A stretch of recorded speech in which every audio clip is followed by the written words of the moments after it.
Actually, it's on extended display. You just have to change your projection mode. Okay, oh yeah, I'll just go into this now. It should work from here now. Okay. 1 second, sorry.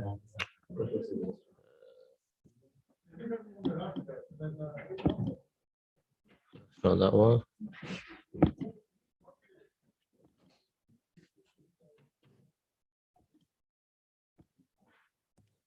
Is that showing? No. On the extended displays, so that's part of your desktop. You Ah, have to drag it across. You have to do that. Let me show you. that's what it's got there. Yes. Oh, you're not Mac. Some Mac, yeah. Oh my days. So where's this, isn't it? This is it, fiqh fasting. Yeah. So I just do that. Ah, Can you okay. see? It's now on there. Ah, there, And okay. then you've got to take your mouse across here. And then just make it big, yeah, view and then present to make a big screen. Okay. So it's, View, yeah. And then present, yes. there you go. Ah, perfect. That's fine. So you've got this here and then you've got that. Perfect. I'll have to keep an eye on it. Bismillah ar-Rahman ar-Rahim. Allahumma salli wa sallim wa barik ala Sayyidina wa Habibina Muhammad wa ala alihi wa sahbihi wa sallim. Alhamdulillah. Okay, so we're going to look a little bit at some of the rules of fasting. So, that's still on there, inshallah. Okay, so I'm just gonna share the screen, inshallah ta'ala. So for people to be able to see what I can see, hopefully. Okay, so it just doesn't seem to be working. Just give us a second, sorry, we're having some technical issues. Thank you. Bismillah.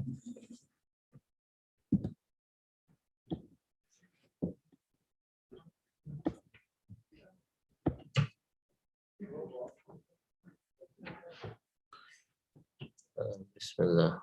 Sorry, just give me 1 second. I'm just going to get this screen share set up.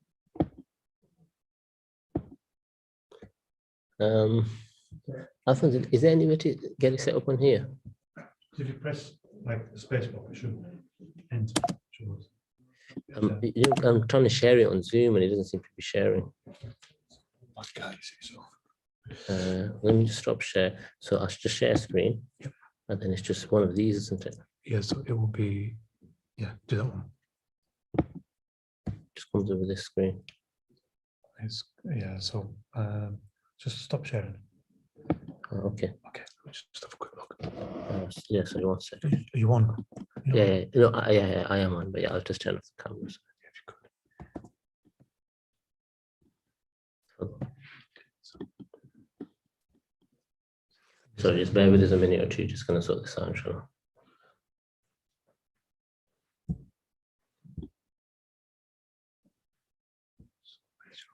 Where's your display settings? That's what I'm trying to get to. I'm not too sure. It's not on there, it's on your. Oh, not on here, sorry. No. If you want to control, have you got control panel for this? You have a look.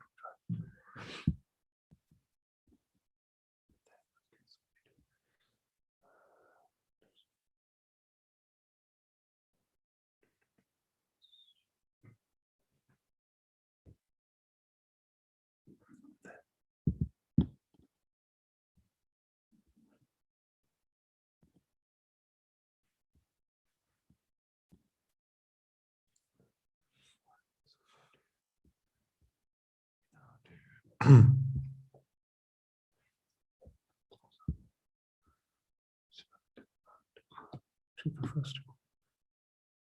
So now. Ah, yeah. So then now it's view and presented.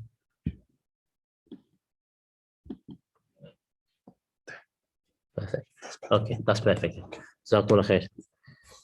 Sorry about that, inshallah. So we'll make a start, inshallah. Bismillah ar-Rahman ar-Rahim. Allahumma salli wa sallim wa barik ala Sayyidina wa Habibina Muhammad. الفاتح المغلق والخاتم لما سبق ناصر الحق والحق والهادي الى صراطك المستقيم وعلى اله وصحبه حق قدر ومقداره العظيم. So we're going to look a little bit at the rules of fasting. Some of the key things, mashallah, Ramadan is almost upon us. So we're going to learn and we're going to look a little bit at some of the key rules of fasting. So we're going to begin with the definition of fasting. The definition of fasting is to abstain from food, drink, and marital relations from daybreak to sunset with the intention of drawing near to Allah subhanahu wa ta'ala. So what's important to understand here is that when we talk about fasting, fasting must have an intention. It's possible for us to go without food and to go without drink and without marital relations and get no reward. It's just something that we're just doing functionally. It's possible for us to do it for this reason. But what we're saying here is you do it with an intention. What's the intention? Is to draw closer to Allah subhanahu wa ta'ala and to please our Lord. Yeah, so it becomes this high and lofty intention, inshallah. So this is what fasting is in essence. Fasting is incumbent upon all adults. Yeah? So all adults of a sound mind must fast. Yeah? So who has to fast? All adults of sound mind. So anybody who is an adult must fast, male or female. Now, what's the definition of an adult? So we say the definition of an adult, there's three aspects to it. The first one is anybody who has reached puberty. So the point about adulthood within Islam is that it's something that's very natural. Yeah, it's very. Oh, Islam, you can't see the PowerPoint. Afwan. If we have shared the screen, inshallah ta'ala.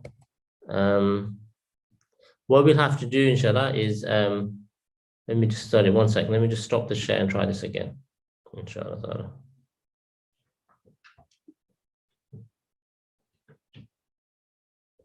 1 second. Stop sharing and share again. Okay. Stop share and then share again. Sorry about this. We're just having a few technical issues here. So share. Where was it? This one or this one? This one.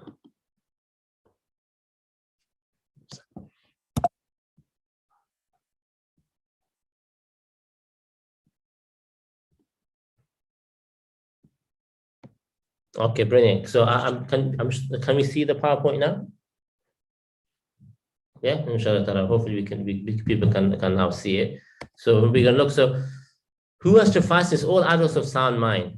So what we say is anybody who has reached, yes, you can see the PowerPoint, brilliant. So anybody who has reached puberty. So this is the first point. Now, Islam is the religion of the fitrah. Yes, and the natural religion. So therefore, how do you define adulthood? We define adulthood by natural signs. This is an important point. We don't define adulthood by the age 18, by the age 16, 15, 14, whatever it might be. We define it by somebody once they reach adulthood. And what does that mean? There's different ways of deciding that. For a female, it's when her monthly cycle begins. Yeah, so for a female, it's once a monthly cycle begins, she's now considered to be an adult. For a male, the signs of adulthood is his first sort of experience, like first experience of a sexual nature. So like a wet dream or something like that. That is now a sign of adulthood. Yeah, this is why it's important to understand. One of the things that Sayyidatuna Aisha radiallahu anha, the great woman, she said that there's two things that stop people from learning. One is arrogance and one is shyness. And she said that what wonderful women, or the women of the Ansar, the women of Medina Munawwar, that shyness does not stop them from learning their religion. So there's things in the religion that we need to know about and we need to understand. And from amongst them is when we become adults. Now, what's happened with many of us is that we became adults and we didn't fast. Maybe we became adults when we were 12, 13, we didn't fast. And then when we get to the age of 16, we start fasting. Like our parents assumed this was the correct thing to do, and it wasn't. So now we have 3 years worth of fast to make up later on in life. So therefore, it's important that we don't repeat that mistake with our children. We understand that adulthood is once you reach puberty itself. Yeah, the advent of puberty is now what defines adulthood. Yeah. So these are the two ones. One is when a woman, a girl begins a monthly cycle. She's now an adult. She has exactly the same rules that apply to somebody like who's 80 or 90 or whatever age they might be. Now they become an adult. So prayer becomes obligatory upon her and fasting becomes obligatory upon her. The same thing applies to a male. any male who, like his first wet dream or his first sexual encounter, he's now an adult. Yeah, so this is how it's done. Once that's now happened, they have now reached adulthood and they have to fast. Yeah, number one. Number two, we say there's outward signs on a male and a female as well that we also see. Yeah, there's outward signs, like we've already mentioned. These are the outward signs that we've already mentioned. If there's no outward signs, if there's no the woman doesn't arrive at the stage where she starts a monthly cycle, and the male doesn't have any type of experience of this nature, or like a physical or intimate experience, then from the age of 15, automatically they become adults. So even if there was nothing there, by the age of 15, they become adults. Yeah, so this is how we define that. Otherwise, of course, they have to be of sound mind, i.e. they have to have their intellect intact. Yeah, they need to have their intellect intact, and they need to be people of sound mind. Mashallah, these are really important, beautiful rules. One of the things that we learned when we were out in Tarim in Yemen studying is that, mashallah, there's beauty to the Sharia. Yeah, learning these rules. What's beautiful about these rules? These are the rules that were placed down by the Prophet ﷺ himself. The Prophet ﷺ taught us these rules, and this is what you place emphasis on above and beyond everything else. The best thing we can do with our time, the best thing we can do is to learn the rules of Islam, especially the things we have to know like this. This is obligatory. This is like right now we sat mashallah in this masjid learning this. There's nowhere on the face of the earth, personally, so the Faqih speaking personally, there's nowhere on the face of the earth I'd rather be than here, having the honor to be able to teach these rules. Because this is Islam. I remember, you know what happened? Like you go back 40, 50 years, and you look at what was happening in Hadramaut, in Yemen at the time. People were being killed. Yeah, you had a communist regime that took over, and they hated Islam, they hated religion. They were killing, they were kidnapping. Even the father of our teacher, Habib Umar bin Hafiz, he was kidnapped and murdered, and his son was at the age of 9. He's left us with his scarf. And yet, even during that period of time, you know what they were doing? You know what the response of the scholars was? They were teaching these fiqh rules. Like Habib Umar's eldest brother, he's in the house and he's teaching the rules of like, how do you pray? How do you fast? And some of the enemies of Islam, they walk past and they say, you better be careful what you say, otherwise we'll send you where we sent your father. Yeah, trying to threaten him. He says, God, send me. I'm yearning to meet him. Take me now. Do you think I'm afraid of you? Do you think I couldn't care less? Yeah. They say the father, Habib Umar bin Hafiz, he had his imamah on. They told him to take off his imamah. He said, I'd rather die than take off my turban. Kill me first, but I refuse. These are people of dignity. But what the dignity was based upon understanding. It wasn't just empty. You know, it was not emotional or romantic dignity. No, it was based on knowledge. They said about Habib Umar's father, he would teach 15 lessons a day. 15 lessons, he would teach. And this is what he was teaching. Yeah, so we have an honor. This is what the Prophet ﷺ was teaching. This is what his companions were teaching, and all of them from after that as well. So it's really a great honor to be able to learn and understand these rules so that we fast properly. And the one who fulfills this element of the fast, then he can begin the spiritual fast.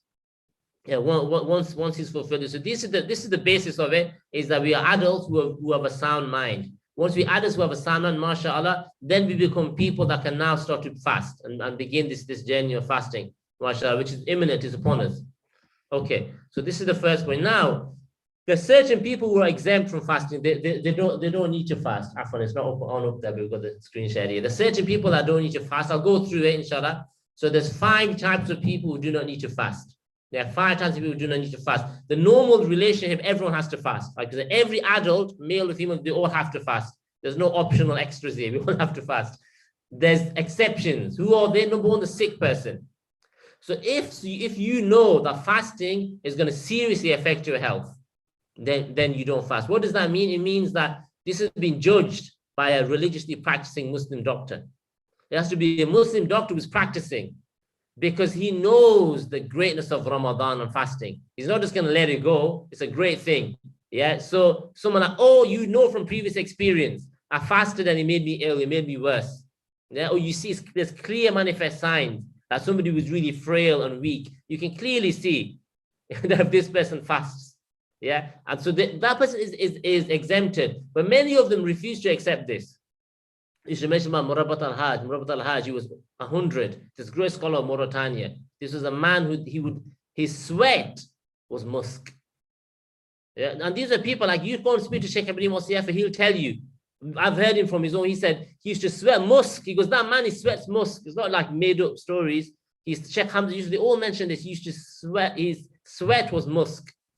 Yeah. What would happen? Ramadan comes, they used to hide it from him because he was so old, they didn't want him to fast, it's going to kill him, but he refused. He said, I'm going to fast, I'm not going to miss no Ramadan. He's over 100. So they would hide it from him, he would know. The universe has changed today. He knows that you're not going to get that one past me. Yeah, I know when Ramadan comes in because angels appear. The gates of paradise open up. Yeah, miracles start to happen, things start to change within. We could see this, but because he had basira, he had inner sight.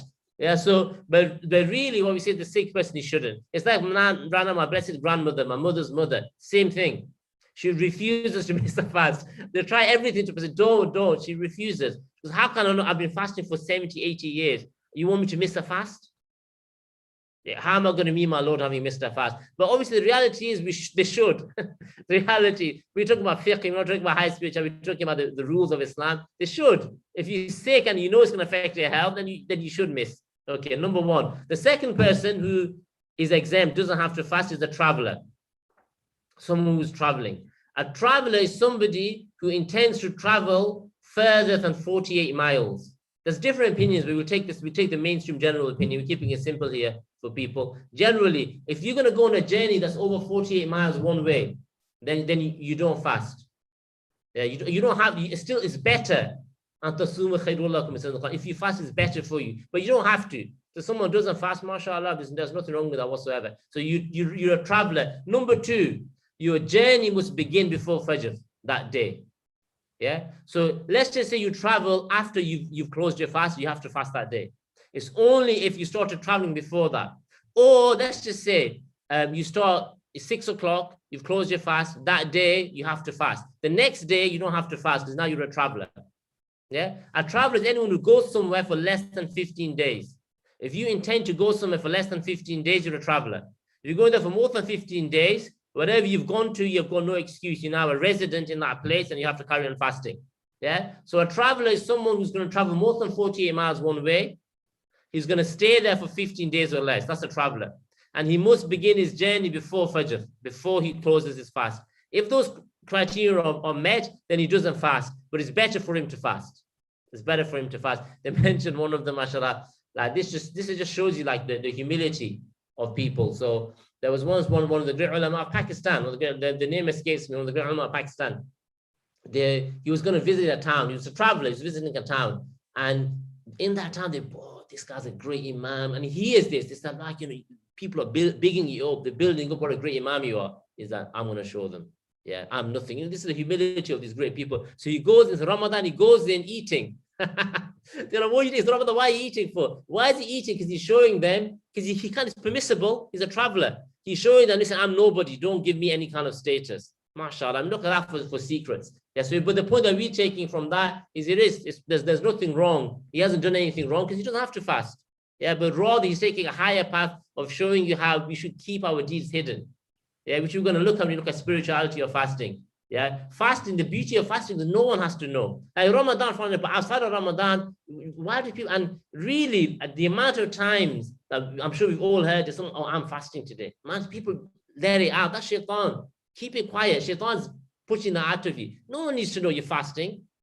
Yeah, if you're praying, people will know you're praying. Reading the Quran, people know fasting, you can keep it hidden. So keep it hidden. Yeah, keep it hidden. Okay, so this is said. Then the third person is a frail elderly person. Somebody who's frail and elderly. Again, we know from these various signs that they're going to struggle. They don't have to fast. Yeah, and this kind of person, they would, if they can't fast due to old age, they can give what they call fidya. So fidya, they're saying approximately £7 per missed fast. That's quite high. £7 per missed fast. There's variations on this. Yeah, there's variations. So like what we have here, a start the fast is £4. Now, if you have a lot of fast to make up, yeah, I was going to say, don't tell anyone that I told you this, but I'm kind of on Zoom so people will know. But what you can do, if you've got a lot of fast to make up, is you can give this in other countries. I'll give you an example in Yemen, where we just were. The average cost of a meal is about £1. So let's just say you've got loads of fast to make up. Just give there, instead of paying £7 or £4, you can pay £1. Yeah, but why would you do that? Yeah, the reality is it's Ramadan. We should be aiming for higher realities. Yeah, if someone's really struggling, yeah, I know some people, mashallah, they're on they're on the food parcels being provided, mashallah, from the likes of Sheikh Afaq and others, mashallah. If you're really struggling, that's the way out. But generally, we say £4. Here they've said £7. Give £7, mashallah. You won't lose anything. By Allah, you won't lose anything. Okay. The fourth one is a pregnant or a breastfeeding woman. Yeah, a woman who is pregnant or breastfeeding. So now there's some details here. Firstly, a pregnant woman, the normal state, she fasts. A lot of people don't know this. A pregnant woman fasts unless there's a danger to the mother or to the unborn child. And there has to be that. Like, you have to know, again, through experience, again, through like clear signs, again, through a practicing doctor, Muslim doctor. Those three things. If you know that that's going to cause you problems, then you don't fast. Otherwise, you fast. Yeah. Some they might fast, not fast. My wife, when she was pregnant with my first child, she fasted throughout the whole of Ramadan, and she was fine. It never affected her at all. Yeah, and I'm sure many others. I'm sure that's common that we see that. Okay. So pregnancy. The other one is someone who's breastfeeding. Now, a breastfeeding woman, she has to not fast. Yeah. Why? Because this is the right of the child. The child has a right to milk. So if she is exclusively breastfeeding, like all she's doing is that the child's very young, less than 6 months, and he's not getting any solids. All he's getting is the breast milk. She's exempt. Now, if she thinks she can fast a day and then not fast like that, and her milk's not going to dry up, that's again, she can judge that. She judges that based on her own experience, based on what a doctor would tell her, based on clear signs.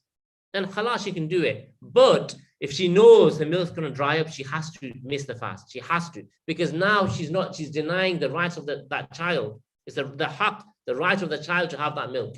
Yeah, so now, mashallah, we place that ahead of everything. Yeah, so the beauty of the Sharia, Islam, is it gives everyone its right. Balance across the board. The elders, the young ones, the children, everybody has their right, and it's fulfilled the most perfect and beautiful of ways. We ask Allah to revive the Sharia. Really, like many of our teachers, they talk about the Sharia is everything. Really, the Sharia, this Islamic law is everything. And what we have now is a situation where the majority, I'm talking not in the Muslim lands, majority of Muslims, they don't know their obligations. This is a big crisis. Yeah, one of our teachers said the biggest crisis today of the Muslims is that the people don't know their obligations. And he said, when you go back, just teach people their obligations. Just do that. And you would have done great. Just teach them the basics. Yeah, because people don't know. Yeah, so this Sharia is something magnificent. Yeah, mashallah, something exalted. Then the next one is if a woman is breastfeeding partially, she's encouraged to fast as long as the milk is unaffected. Yeah, so the breastfeeding exclusive, she's just exempt, full stop. And now, she can't fast if she knows, but the one who's doing it partially, she's encouraged to fast, but she knows the milk's going to dry up, then she doesn't fast. Yeah, no way she fasts. And then the fifth category is a woman who's menstruating, a woman who's on a monthly cycle, or a woman who's given birth and she has the postnatal bleeding. Yeah. So for her, it's forbidden. It's haram for a woman in that state to fast. Yeah. So a woman who is on a monthly cycle, she doesn't fast. A woman with postnatal bleeding up to 40 days, she doesn't fast. After 40 days, if she's still bleeding, she would still be obliged to fast, and we'll be entering into a different sort of phase there. Yeah. So these are the 5 types. So I'll repeat them again. People who've got the PowerPoint in front of them on Zoom, and those guys we don't. Number 1 is a sick person. Yeah, a sick person who knows it's going to affect his health. A doctor's told him, a practicing Muslim doctor's told him, or he knows from experience. Yeah, or he knows through clear signs. Yeah. Number 2, a traveler, which we've covered already. Number 3, an elderly person. Number 4, a pregnant or breastfeeding woman. And number 5, a woman menstruating or postnatal bleeding. Okay. Now, what breaks the fast? What is it that breaks our fast? So there's 3 things that I'm mentioning. The first one is consuming anything that has nutrition, like any type of food that gives you benefit or energy, breaks the fast. Consuming medicine breaks the fast, or something that's pleasing to the body, something enjoyable. If you do any of these things intentionally, with an intention, it breaks your fast. So examples: food, water, medicine, antibiotics, things like that, cigarettes, etc. All of these things, of course, break the fast. And there's a question here: do these 5 need to make the fast so? Oh, great question, mashallah. So if you just quickly go back to the previous one, we are going to cover this, but I'll mention it because it is an important point. Is these 5 they need to make the fast up later on if they can. So a sick person would make the fast up later on. A traveler would make the fast up later on. Yeah, they all make it up. Now, obviously, a frail elderly person can't, because even later on, they're gonna be in that state for the rest of their lives. They're the ones who give the money, the fidya. Yeah, if you have an illness, for example, if you're a severe diabetic, you know that you're never going to be able to fast again, then you give the money to make up for that fast. Yeah, but if you can, then of course it's the same with the salah, with the prayer. If you miss prayers, we make them up. If someone dies and they haven't made up their prayer, then in their will they have to leave money. Yeah, each prayer that they miss, they have to leave money. Yeah, £4 per prayer. Or you have the Yemeni option. Yeah, £1 per prayer. Yeah, so you have that. Yeah, so the key point here is that when you're missing, and this is why we need to know the Sharia, because if we die, we know it's got guarantee. I mean, I could be dead in 1 minute. Then what? Yeah, if I don't have this, does somebody in my family know if I have missed prayers, have I missed fast, have I not paid zakah in the past? We need to know these things. We need to have records. Yeah, do I have debts? Do I not have debts? We have to know these things. This is Islam. The Sharia, which has been given to us, is there for a reason, and is there for us to implement these things so that we can fulfill all our responsibilities in this world and the next. Okay, Dave. So then, sorry, the next point now. Okay, yeah, so the first thing that breaks our fast is anything nutritious, like we said, food, water, etc. The next thing is marital relations. Yeah, marital relations, everyone here I'm sure knows what that is. And then the third one is swallowing a spouse's saliva. So someone was, you know, like kissing essentially their spouse, and they swallowed the saliva of their spouse. That would invalidate, break their fast. Yeah, that would break their fast. So these three are what are generally mentioned. Now they say, let's just say I've just closed my fast, and there's like a little bit of food left in my mouth. Yeah, and then I start praying, like, you know, fajr and stuff, and then I realized a little bit of food just went down. Does my fast broken? They say if it's less than a chickpea, then no. Yeah, if it's less than the size of a chickpea, then no. If it's more than that, then yes. Now, if that came from outside, even a little drop would break it. Yeah, if it's come from the outside. Yeah, but if it was already there after you've just eaten, then it wouldn't break your fast. All right, we'll go on to explain this in more detail anyway. If you break a fast, what should you do? Here you go. So this kind of covers what the question as well. There's two types of broken fasts. There's two types of fasts that are broken, and there's two ways to make them up. The first one is where you have to make up the fast, and you also have to do what's called kafara, which we're going to explain what kafara is. Yeah, okay. So let's just say, I'll give you the example. Imagine you're fasting in Ramadan. Yeah, you're fasting in Ramadan, so you have to be fasting, and you break the fast without any valid reason. Without any value, you break it intentionally. You do it on purpose without any reason whatsoever. You just felt like eating. Yeah, you just felt like eating, or you felt like doing whatever. You felt like having a cigarette. What you have to be like, that's double sin. Yeah, subhanallah. Yeah, so a fast is broken Ramadan, and it's intentionally without a valid reason. Now, what do you have to do? You have to make up that fast. You also have to fast 60 consecutive days. 60 consecutive days. That's why we don't mess around with these things. Who can fast? If you struggle with your fast in Ramadan, are you going to fast 60 consecutive days? Yeah. If that's too difficult, then you feed 60 poor people. Yeah, that's the other alternative, mashallah. 60 food parcels. Inshallah ta'ala. Yes, alhamdulillah. But I mean, do that anyway. Don't break your fast. Carry on fasting. Do that anyway. Yeah? Inshallah ta'ala.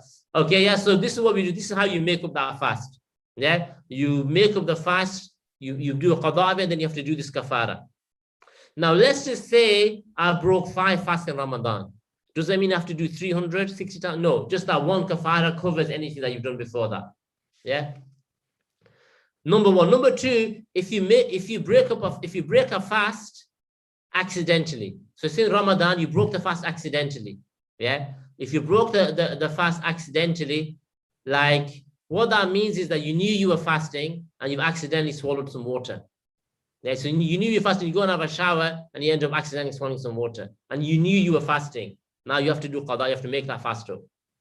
Let's just say I completely forgot I was fasting. I completely forgot. I wake up, my wife for some reason has forgotten I'm fasting as well, even though it's Ramadan. She makes me a nice big, you know, eggs, beans, 5 toast breakfast. I have a nice, lovely, full meal. It's fine. And then I'm like, oh, I'm fasting, subhanallah. Fine, you carry on. Because you completely forgot. Now, if you're aware of it, even if you have a tiny little thing, now you were aware of it. So now your fast broken and you have to make a qada. Well, let's say in Ramadan, you still finish the fast. It's tough, eh? So you rather you know your fast gone, you still carry on fasting till the end. Doesn't mean, oh, I'll get the biscuits and tea out now. Then I mean, I've done it now anyway. No, you carry on, but you have to do a qada. You have to make that fast up. Yeah, you would need to make that fast. This is accidentally. Another example here: you eat your suhoor and you didn't know Fajr had started. Yeah, and you found out afterwards Fajr had already started. You've got to make that fast up. Yeah. Third one, you ate iftar and the sun hadn't set. It wasn't Maghrib time. So for some reason you saw on your timetable is coming in at 8 o'clock. Yeah, or like whatever. You thought in your mind you're 8 o'clock. So you eat at 8 o'clock and afterwards someone tells you, it's 8:05 today. Oh, subhanAllah, you've got to make that faster. Yeah, these types of scenarios. Something else, you consume something that is not food, it's inedible. Yeah, I don't know, you consume like a pencil lead or something, or chalk or whatever. Yeah, it's not, I mean, there's no nutritional value to it. So, and you haven't intentionally done it, so you don't have to do the kafara, but you still need to make up that fast. Yeah. Other reasons now we're getting into important things that people need to be aware of. Because these other things really, I mean, I'm sure most people are aware of this already. If you inhale something through the nose, that breaks your fast.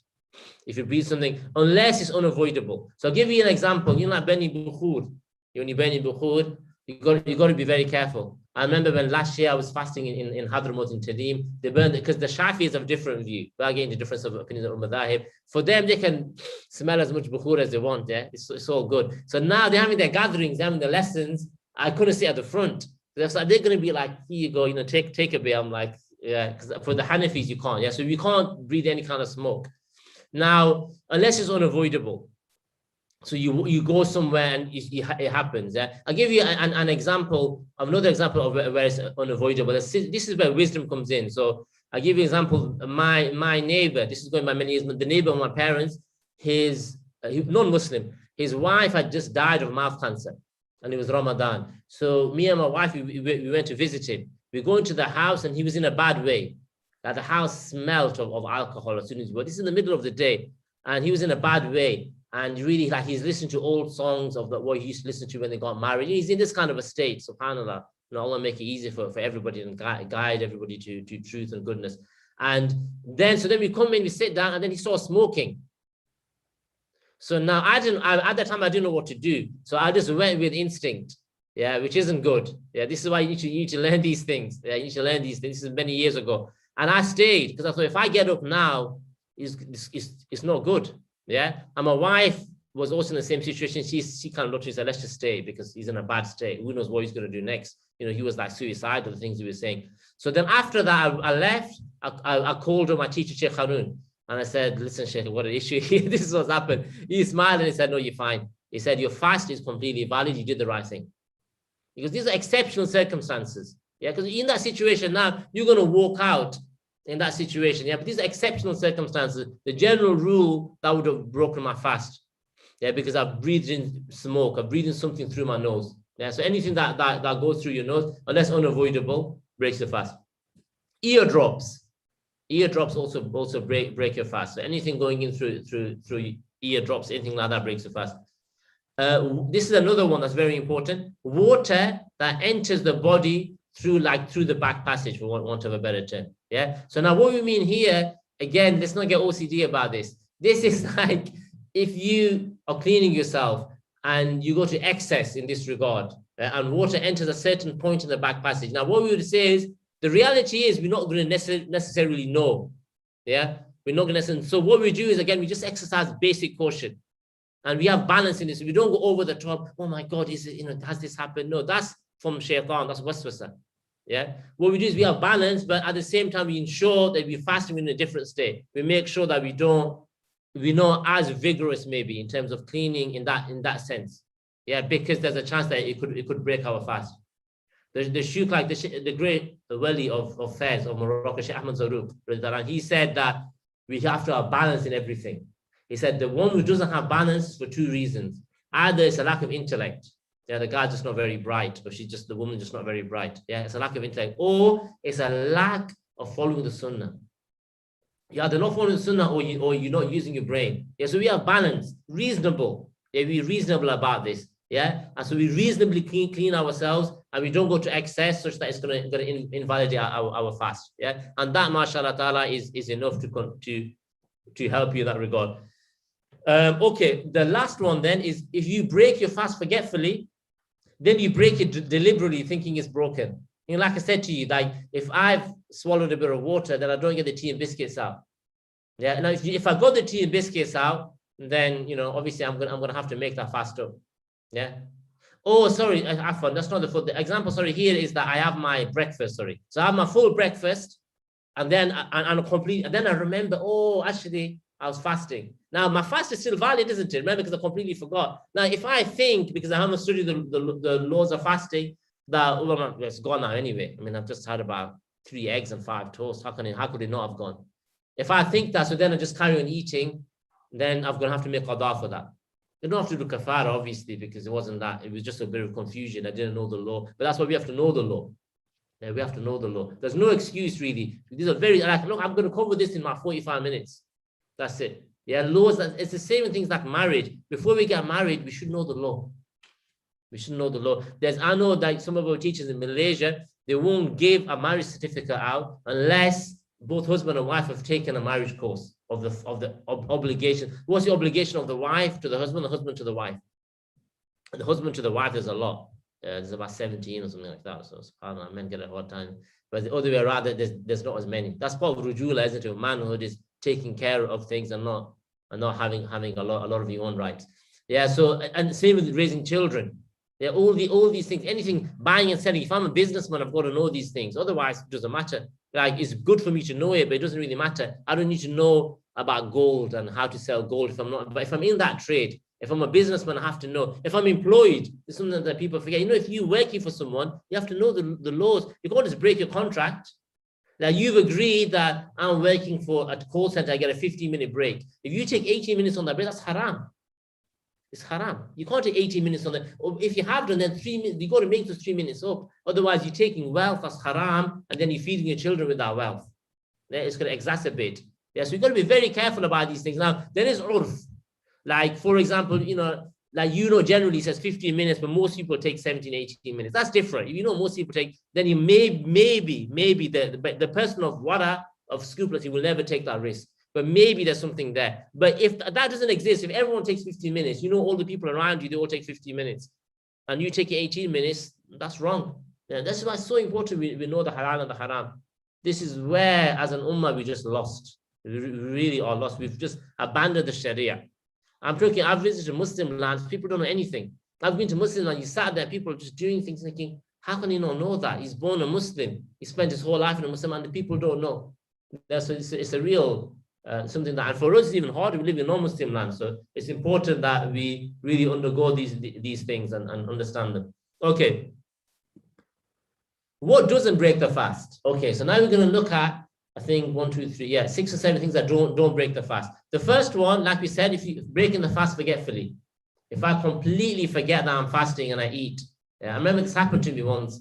I was very young, I was maybe like 10 or 11, and someone bought some really nice peanuts.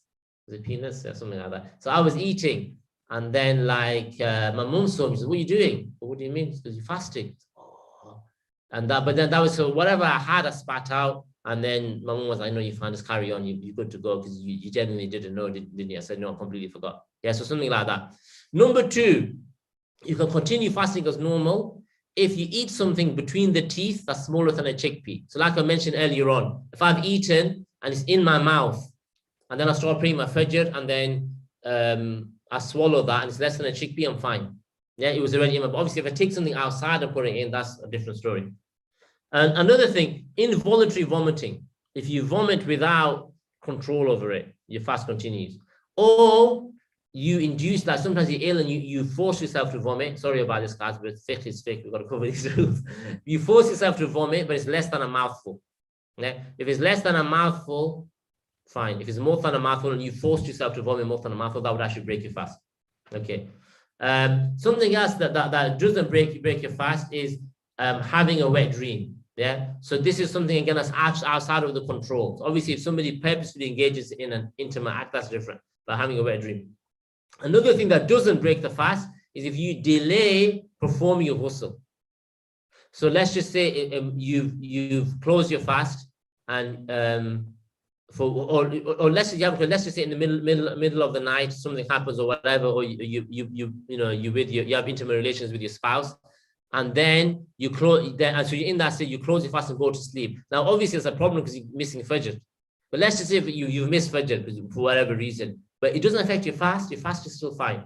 Yeah, okay, you missed Fajr, which is obviously a sin, etc. That's a separate issue. But in terms of your fast, it doesn't, just because you're in the state of janaba, of needing to have a ghusl, it doesn't mean anything. Your fast still continues on.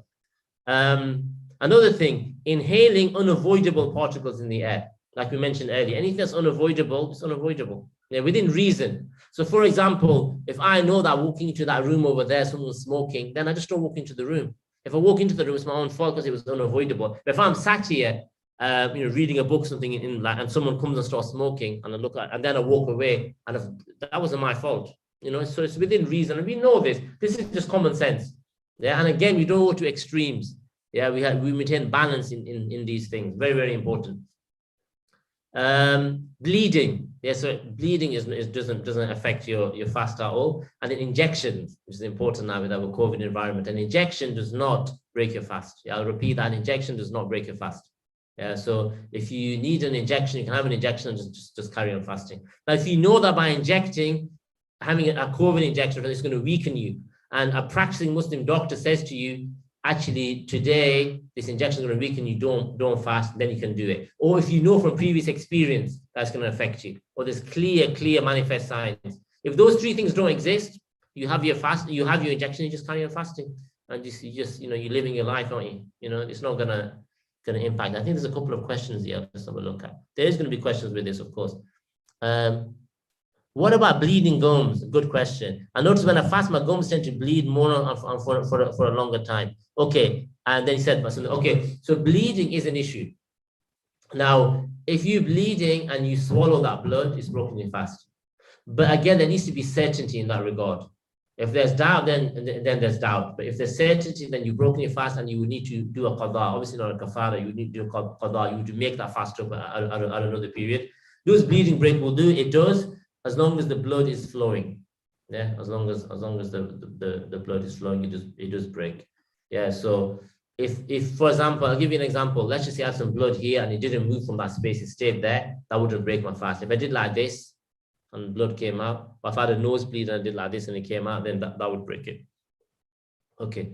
We carry. I'll finish off the thing, and then people can also ask questions. Anybody here wants to ask questions on what happened? Yeah, go on. Asthma inhalers. Are we allowed to? I've had a lot of students asking. Yeah, good question. So asthma inhalers, unfortunately, they do break the fast. So the general rule is anything that goes through your mouth and your nose breaks the fast. Yeah. If the person needs it every single day, do they not fast? So very good, excellent question. So I like this. This is now, let's apply the law. So again, it's the same principle. You go to, number one, you go to a practicing Muslim doctor. You ask them for their opinion. If they say you don't fast, then you don't fast. If you know from previous experience that this is dangerous, or there's clear signs that this is going to put your life in danger, then of course you don't fast in those situations. Now, what happens is sometimes, let's just say that you've got asthma and you know it's just going to get worse. So you know you're never going to be able to make up those fasts. Yeah, because what happens, let's just say you missed and you can make it up later. Let's just say, it's going to be too hard. You're not even going to be able to fast in the winter when it's just 10 hours because you need your inhaler. If it's that, then you didn't pay the fidya. You would have to pay a certain amount of money. Yeah, £4 per fast missed. Yeah, so this is how we'd work around that. That's a good question, Mashallah. All right. What is dislike? What's makruh about fasting? Tasting or chewing something, including toothpaste. Yeah, toothpaste is makruh. If you brush your teeth and you don't swallow anything, it doesn't break your fast, but it's makruh. Yeah, we don't taste anything. Yeah, and same with chewing on something. And then the other thing is kissing or having some type of sexual contact with the spouse is dislike, because obviously it can lead to the fast being invalidated. Yeah, so within that context, but we do know at the same time, we do know there's narrations of Prophet ﷺ kissing his blessed wife and Aisha whilst fasting. Yeah, so but then that's obviously in a situation where there's no danger of anything else. Yeah, there's no danger of going beyond this. So that is mentioned as well, mashallah. But what we take here in terms of the ruling from our school is quite clear. There's some questions here, I think. Does brushing tooth with toothpaste break the fast? It doesn't break the fast, but like we just mentioned, what it can do is makruh. Miswak is completely fine. Yeah, the miswak, you can use the miswak as much as you want. There's no issue. And we'll go on. We'll mention this later as well, inshallah. But yeah, so if you brush your teeth with toothpaste, it doesn't break the fast, but makruh, so we don't do it. But if you did do it and you found out afterwards, your fast is still valid. Okay, let's continue on. What's recommended while fasting? So recommended while fasting, the first thing is to eat the suhoor. You know, the pre-dawn meal, what we call sahri in our Pakistani, which is suhoor, and the Arab world, and the rest of the Muslim world. This is eating the meal before Fajr, which is a sunnah, because this is what's going to give you strength. So I mean, you can't be a hero about it and be like, oh yeah, I don't need suhoor. And you know, I to be honest, I used to be like that 10 years ago. Got too old now. And when fasting was just like something that you do in your spare time. Yeah, it was like, oh, I don't need it. But even then, you should still do it because it's a sunnah of the Prophet sallallahu alaihi wasallam. Yeah, personally, if I'm just going to be personally, I mean, you know, like sleep versus food, I'd choose sleep every time. So people are probably going to be tempted that I'll wake up with 2 minutes to go and quickly eat something. That's okay, to be honest, because you've still, but just at least have something at that time just to fulfill that sunnah. But ideally, it's good to actually eat well. So then you have the energy and strength throughout the day to worship. Yeah, if you can do that without eating a lot, then still eat something just to fulfill the sunnah. So that's one thing recommended. Another thing that's recommended is breaking the fast immediately. So as soon as the fast comes in, you break it. Even if you're like, I'm okay, I could wait. No, it's not about that. You break the fast immediately. This is Ramadan. If you're doing an optional fast, you can't delay. Your optional fast, you can, and fast comes, you can wait half an hour and then eat. Yeah, if you're thinking, no, I'm fine, I don't want to eat just yet. But with Ramadan, no, we break it straight away. So you break the fast immediately with an odd number of dates. 1, 3, 5, 7, etc. Yeah. Or if you don't have dates, then something sweet. If anything sweet, if you don't have anything sweet, then water. Yeah. So in this is order of preference. So number 1 is dates, an odd number. Number 2 is something sweet. Number 3 is water. So this is all recommended. Of course, if you didn't do this, it doesn't mean that it doesn't affect your fast at all from a fit point of view. But this is obviously recommended. And then the third one, subhanAllah, is a challenge. Is the third one is having a light iftar. So when you open your fast, have a light fast. Our teachers, Sheikh Harun Hafidhullah, is very strict on this. He says that if you have a big iftar, sorry to break this to you guys, I'm just a messenger, yeah? Remember that before you start attacking me, throwing tomatoes at me. If he said, if you have a big iftar, you lose the reward of your fast. Yeah, because if you eat, you fill your stomach at iftar, you've lost the reward. Now, is there a potential way around that? Is if you're crazy like me and you do the 18-degree position, where it's like your fast closes at 1:30 in the morning, maybe you can do your iftar with the intention of suhoor. If it's that close, it's like 2 hours later, you're fasting again. Yeah, but generally, no, you have to have a light iftar. And there's wisdom, great wisdom within that. When you have a light iftar, your tarawih is, mashallah, you're present. You're not like, you know, struggling to keep awake through tarawih. And also it's kinder to the people around you. Won't comment anymore on that. Okay, so having a light iftar is definitely recommended. Permissible acts. So what can we do whilst fasting? What's fine to do whilst fasting? Somebody just asked about the miswak. Yeah, so we can use the miswak at any time during the day. There's no haraj whatsoever. There's no problem whatsoever in using the miswak whilst you're fasting. Rinsing the mouth and the nose is of course completely fine. Again, you have to be careful when you're rinsing the mouth that it doesn't go. Now, for example, if you have to do ghusl, whilst we were fasting, so let's just say the night before you were with your spouse and then you haven't been able to do ghusl, you wake up, you're fasting, but you need to make ghusl. Now you've got to be careful when you gargle, you don't go as far back as you normally would. Yeah, you got to have a bit of wariness there. You got to be careful. And same with the nose. You're supposed to go to this, you know, the hard part of your nose on you when you do ghusl. So you got to be careful again to not go too far with that. Okay, so that's that. But other than that, yeah, you can rinse the mouth and nose. Taking a shower is obviously fine. Recommended in heat. in Tarim, sometimes you have 2 or 3 showers in Ramadan. It's just so hot, it's like 50 degrees.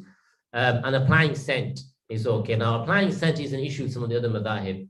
The Shafis, they do have stricter rules when it comes to. It's interesting in terms of dukhul, it's okay, but in terms of applying scent, they are quite strict.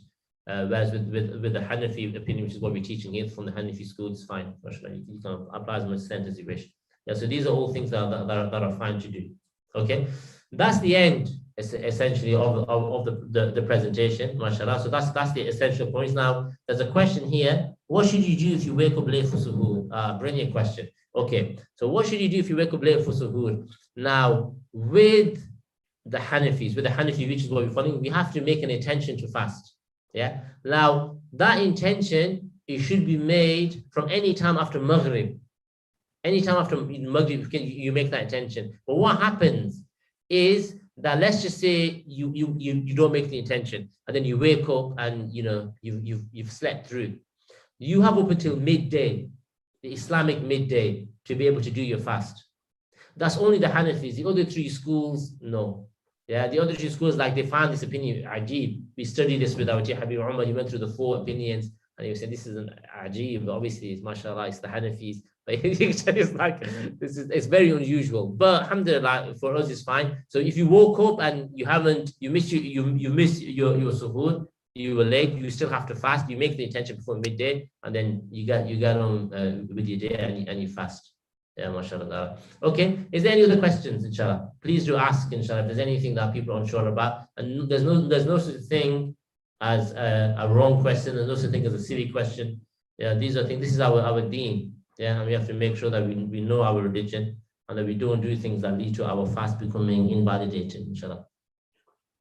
If you are diabetic and sometimes you check your blood level during the day, before you take blood on the street, check your level up to sugar. So what do you do? For you to check your level of blood.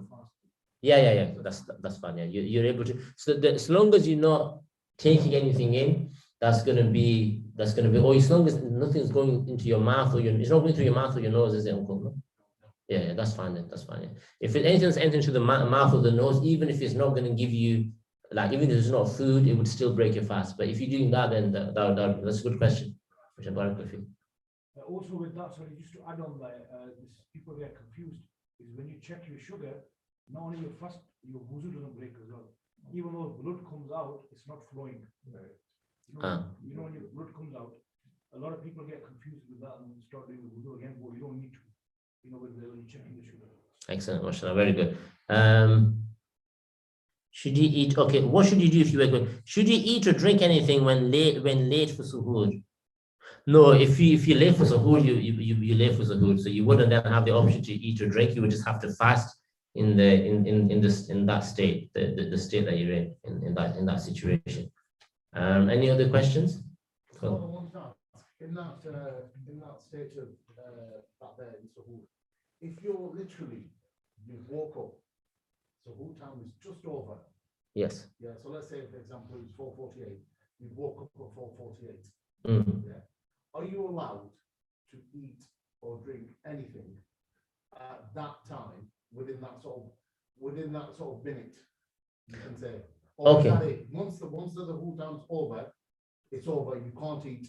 Yeah. Or you can make your intention for the fast for that day. But are you allowed to eat or drink anything if you literally just woke up and it's literally that time to close? Good question. So what we would say is that, let's just say it's 4:48. If it's 4:48, you can't. If it's 4:47, you could. Yeah, because we assume that obviously getting to be very exact, but generally what we would assume is the time that's been given begins from the beginning of that minute. Now, there might well be, like, for example, the scholars of astronomy, they're very precise. So if you had access to that type of knowledge, maybe it's like the exact point of where that's going to come in might be like 4:48, 29 seconds. And the scholars that will know that. But from what the information that we have, it's gonna be from the beginning of that minute. Yeah, so 4:48, khalas, is gone. 4:47, you could have done it at that point. The other thing that I'll mention is, generally speaking, there is, like, what they call hazard. There's like cautiousness. So a lot of the mosque timetables, sensibly, they will sometimes give the time before the actual time. So it might be 4:50, they're giving 4:48, but we don't know that. So we can't take that risk, especially in Ramadan. We can't take that risk. Yeah, we have to take the most cautious and the most secure position.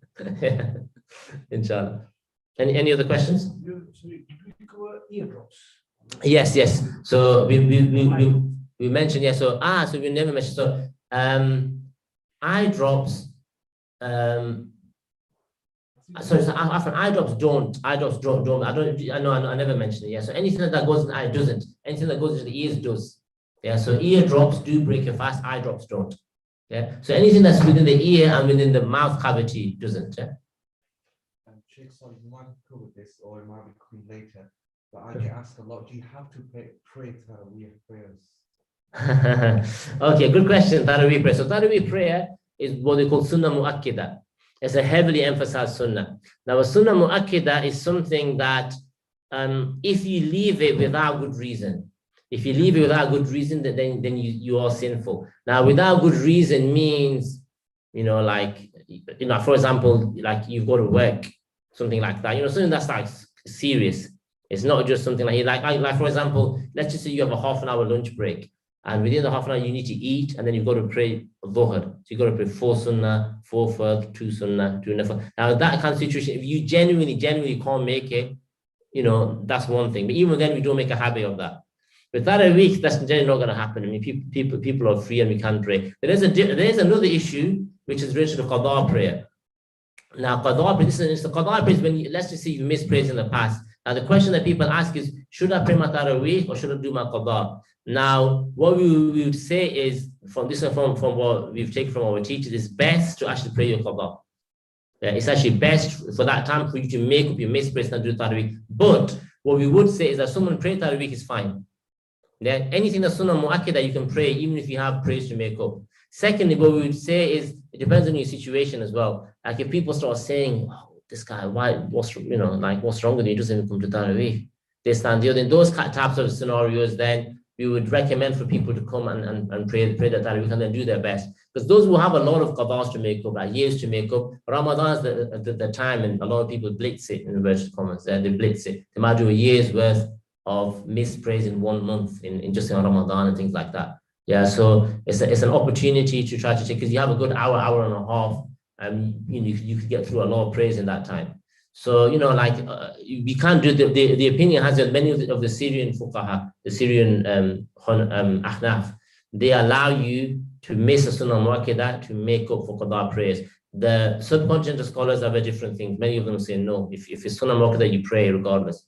But we do have that from obviously very valid sources from the Syrian ahnaf, that they're saying that you can. And even your normal prayers, that you every day, your sunnah mu'akkada, you can substitute them in with qada prayers instead. That's completely valid.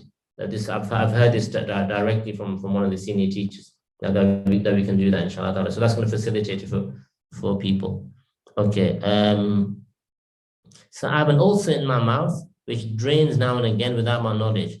How does that impact on my fast? So again, here we would exercise, caution. Yeah, we would exercise caution, but generally that isn't going to be something that's going to invalidate, because first of all, it's inside. It's like swallowing your spit, for example. Yes, it's that type of idea. Some mosque timetables are different. Should you follow one or any?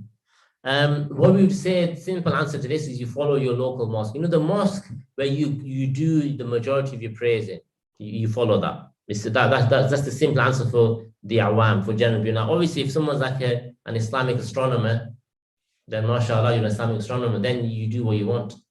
Like if someone's reached that level, like even if everyone else is fasting and you've seen with your own eyes, that the fast didn't come in, then you're obliged to follow that. But I mean, those are rarefied people. Mashallah, somebody who studied, you've got to study maybe 10 to 15 years to be able to be an Islamic astronomer. It's not an easy thing. We had, like, when we were in Fez, the Qadwain still, mashallah, they have specialists in Islamic astronomy. Amazing. From what I've seen, Allah Ta'ala, I'm not saying I'm an expert on everything. From what I've seen, because I haven't mentioned the moon sighting issue here on purpose, because it's a divisive issue. When does Ramadan come in and the whole thing around that? From what I've seen, the Moroccans, mashallah, the Moroccans are, subhanAllah, they're very, very exceptional. They have itqan, they have excellence in the sighting of the moon. And they use modern and they use traditional techniques, and they're very, very well versed. And the best amongst them, no doubt, is the scholars of Fez, the scholars of the Qur'an. they're mashallah, they're phenomenal. When we were in Tareem, there's a sheikh, the Sheikh Umar Abu Bakr al-Khatib, again, a master astronomer. Someone like that, he can just follow what he wants. Yeah, and he will do interestingly. He will pray Fajr. It's interesting to see, he'll pray Fajr behind Habib Umar out of adab for his sheikh. And then what happens after Fajr, they do musafaha. People line up, everyone shaking hands, they're reading du'as. He leaves. And he comes back because he reads Fajr, because from his estimation, Fajr didn't come in at that first point. This is what I mean. So there's differences. This is why you have to respect and love the ulama. This is somebody, mashallah, who's like a direct student. And yeah, he's saying, well, actually, this is a different time. I don't agree with that. Mashallah, that's fine. And because he can do that because he's been studying Islamic astronomy since he's probably in his nappies, to be honest with you. And now he's like 50, he's run 40, 50 years. He knows the subject inside out. Someone like that is different. But for us as awam, as general people, keep it very, very simple. Just follow the mosque where you go for the majority of your prayers. Follow their timetable and stick with that. Personally speaking, the faqih, like I mentioned earlier, when it comes to fasting, I follow the more cautious position, which is at 18 degrees. That's just based on advice that's been given specifically to me by teachers. But those same teachers that give me the advice, I've heard them say to other people, follow your mosque. So there's differences there, because obviously, but now that I know that and I have some type of idea and awareness of it, it's more of an obligation for me to now, because I've looked into it, I've gone beyond this a normal thing. Yeah, which this knowledge can sometimes be dangerous. Once you become, like, in inverted commas, some type of student, some type of pursuer of knowledge, then the things do change. But for us as general people, just follow the mosque. Yeah, just follow the mosque. One final thing, the issue, just I'll mention it briefly, just to like really, we need to avoid the whole thing about moon sighting, all that stuff. We need to avoid it. Why do we need to avoid it? Because what's the Hanafi position? The Hanafi position is global moon sighting. If anyone across the world sees it, and they've seen it, khalas, that's it. So let's just avoid it. Like our teachers, Sheikh Khanun, he says that if you're in a family where people are fasting on different days, so what happens is the day comes and people are doing Eid on that day. They're doing Eid on that day, and it's Ramadan. He says, miss Ramadan that day. Miss the fast, do Eid with your family and do Qada afterwards. That's the best thing to do from wisdom. Yeah, so we have opinions. So therefore, we should be fast and open in this regard. Mind you, at the same time, we see, like, many of the scholars won't do that. Like we mentioned a few years ago, Habib Muhammad, the Yemeni government said it was Ramadan, it was Eid, it wasn't Eid. And everyone knew as well. But anyway, why that happens, sometimes it's just the chips fall where they may. And if you're in Muslim land, you've got to follow the government. So outwardly, they did it. Inwardly, all of Habib Muhammad's family was fasting. So they're not going to miss the fast, but you don't display that to other people. You exercise wisdom. Now, if you're in a family where the head of the household is doing Eid on that day, you don't fast. We're not rebels. No, you do Eid with your family, you have a good day, then you make the fast up afterwards. That's an obligation for you to do that, because keeping the family together is more important in that situation. This is the beauty of the Sharia. You have to understand, you need wisdom to understand these things. But the reality is, leave it aside. Like, mashallah, this is an ummah of ikhtilaf, of differences of opinion. But as I'm saying, Sunni scholars are different. Like, look here, you've got scholars are saying Fajr hasn't come in. Yes, it has come in. And mashallah, there's scholars that have the same teachers and the same people. So, alhamdulillah, there's diversity there. Just forget about it. Like the worst way to start Ramadan is with, like, enmity in your heart of the Muslims. So what a strange way to start Ramadan. Yeah. Which I think we're going to break now for Maghrib, and then we're going to continue on at 8:15. So 8:15, we're going to look at some of the spiritual dimensions of fasting, which is really what Ramadan's about. It's about spiritual elevation, inshallah. So we'll take a break for Maghrib prayer, and then we're going to look at some of the spiritual dimensions of fasting. Wa sallallahu ta'ala ala sayyidina Muhammad wa ala alihi wa sallam. Alhamdulillahi rabbil alameen. Anyone wants to take their seats from the mic?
بسم الله الرحمن الرحيم اللهم صل وسلم وبارك على سيدنا وحبيبنا محمد الفاتح لما أغلق والخاتم لما سبق ناصر الحق بالحق الهادي إلى صراطك المستقيم وعلى آله وصحبه وقدره ومقداره العظيم.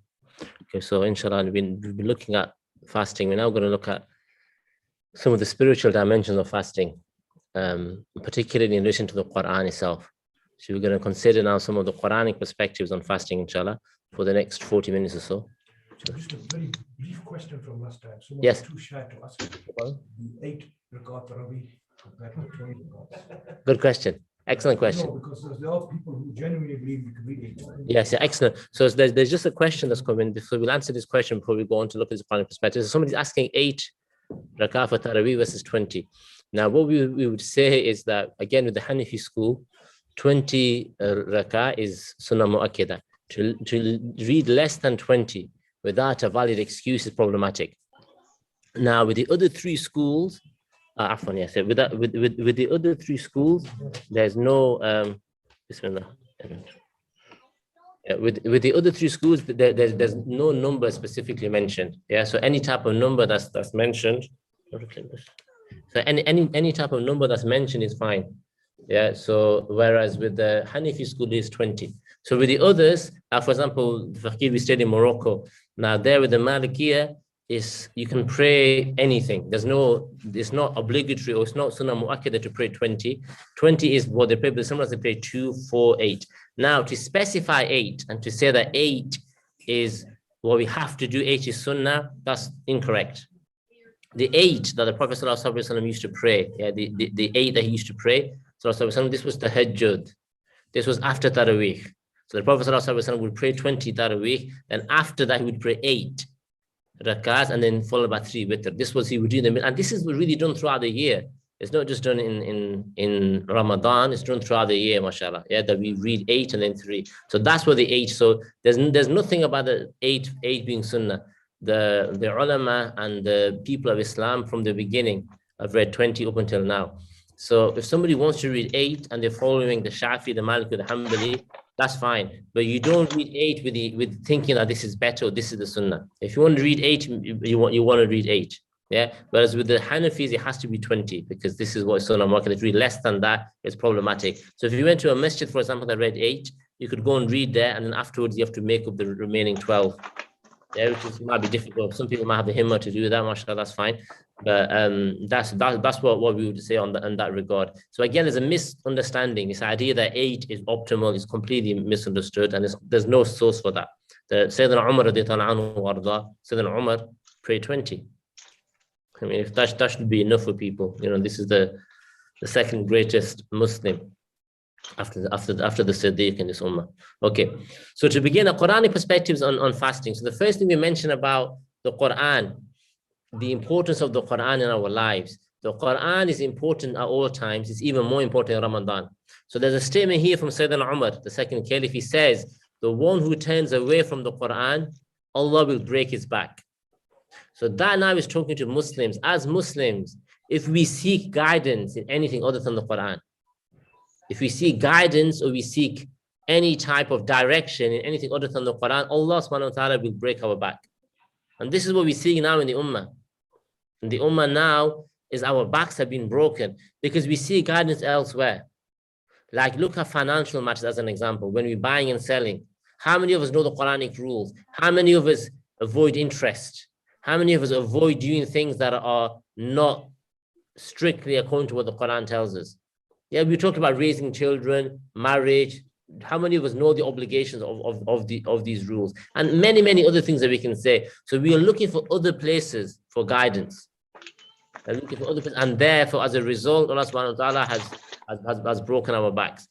Yeah, and then the second point you want to make about the Quran is that the Quran was revealed for one reason only. Very, very important. And the Quran was revealed for tadabbur. That's it. Yeah, they say when you look at the Quran, there's 5 levels. There's 5 levels to understand the Quran. Number 1 is that you recite the Quran. This is the most basic level. Yeah, that we read. We have a portion that we read of the Quran in our lives. Number 1, just to recite the Quran. Number 2 is that memorization. You memorize parts of the Quran. What's easy for you? Yeah. Number 3 is understanding.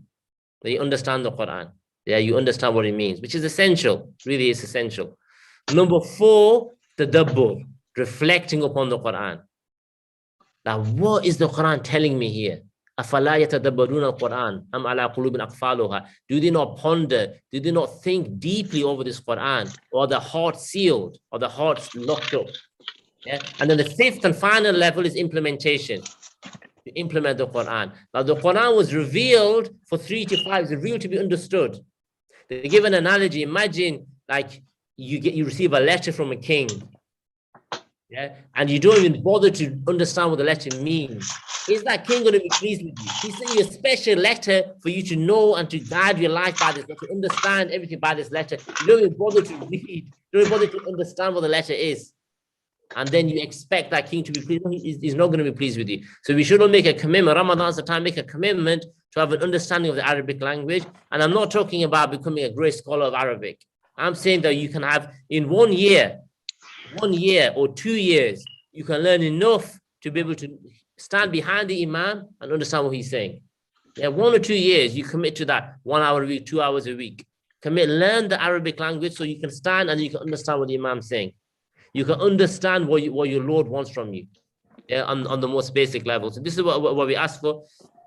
So we have the Quran, like we said, the beginning point of the Quran is tilawah, and then it goes on to understanding, and then it goes on to implementation. Yeah, to implement what the Quran is asking us to do. And this is Ramadan. Ramadan has been designed for us to reconnect, re-establish our relationship with the Quran. Yeah, and become people of the Quran. Yeah, this is what Ramadan is. Number 2, Ramadan is a month of the Sunnah. That we don't separate between the messenger and the message. This is like a fault. Now you see, this is one of the many ways that the Muslims have been tricked.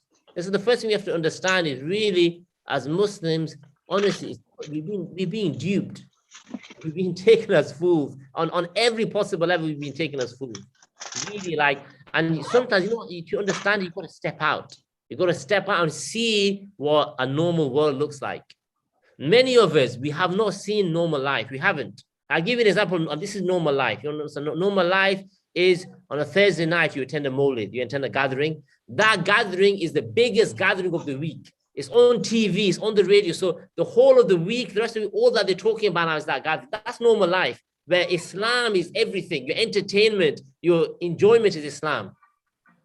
Yeah, that's so now, like my children were there, they walking into the shop, they're hearing the Mawlid, they're hearing the talks, they're hearing the different scholars speaking throughout the week.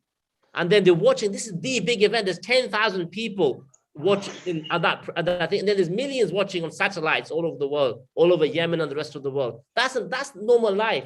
That's how we should be living. Instead we live like, let's have a little gathering here, and then, like you can't be too loud. And no, Islam is there to manifest on the face of this earth.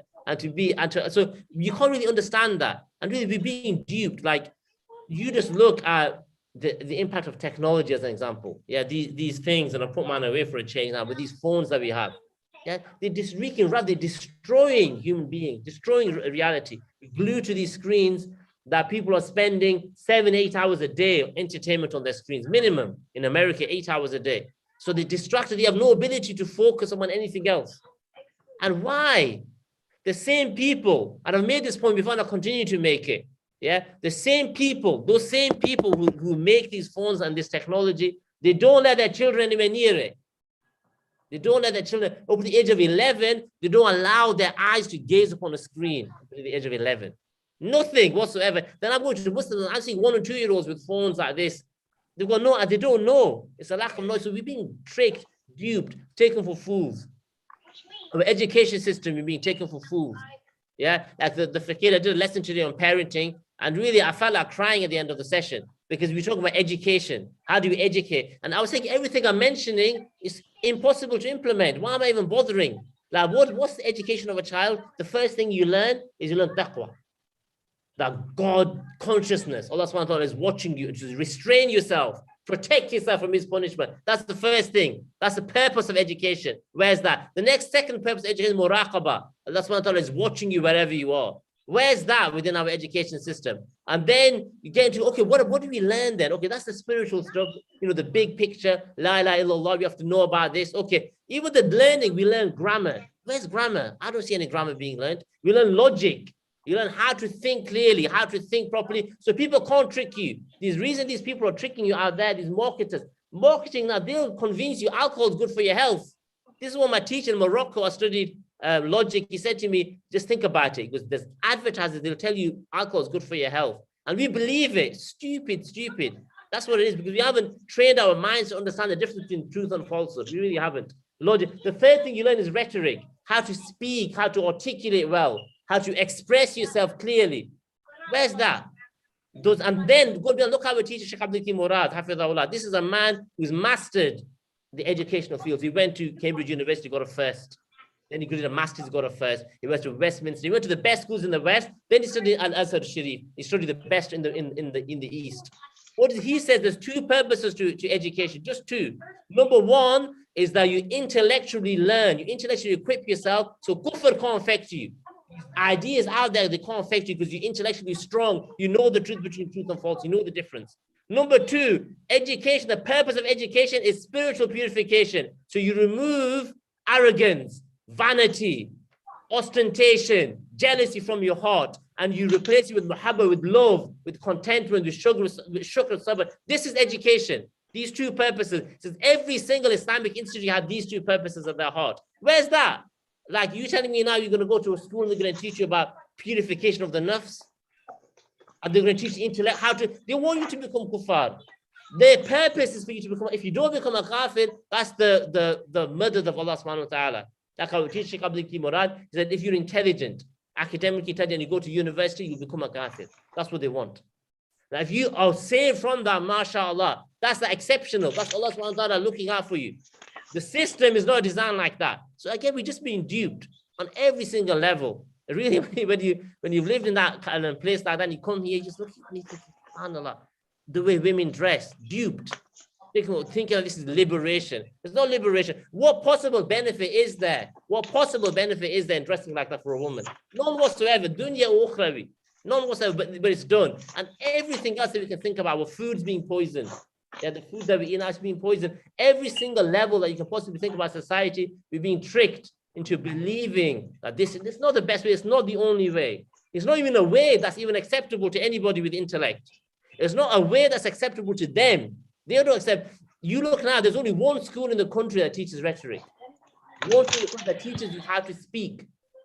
It's a human right. It's a human right to know how to speak properly and well. It's a human right. Every single person on the face of the planet should know how to speak and express themselves. That's democracy. You want to be fair about it. Teach people how to speak. Only one school, Eton. £15,000 a term you pay. Eton. The very elite, they learn it. They learn horse riding. They learn archery. They learn swimming. They learn fencing. They learn all these higher arts, leadership arts. They learn them. We don't learn them. Yeah, so this is the first. And then logic. Who teaches logic now? Except the big schools, the elite schools.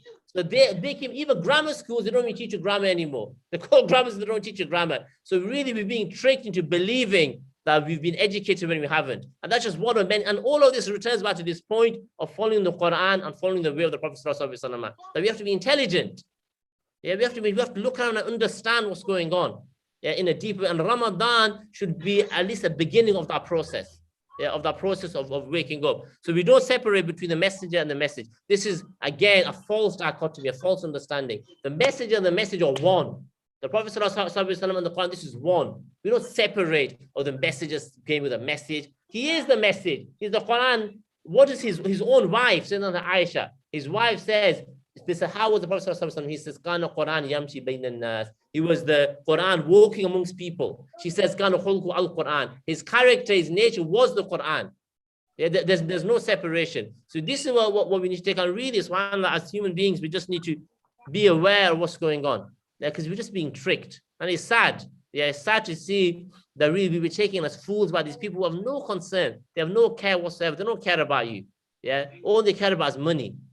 Khalas, that's it. And again, like I'm not, you get all these conspiracy theories, nonsense. Forget conspiracy theories. The truth is there, and they're telling you. Go and think is no one reads anymore. Go and read the public record. They'll tell you what they're doing. They just want to make money. Khalas.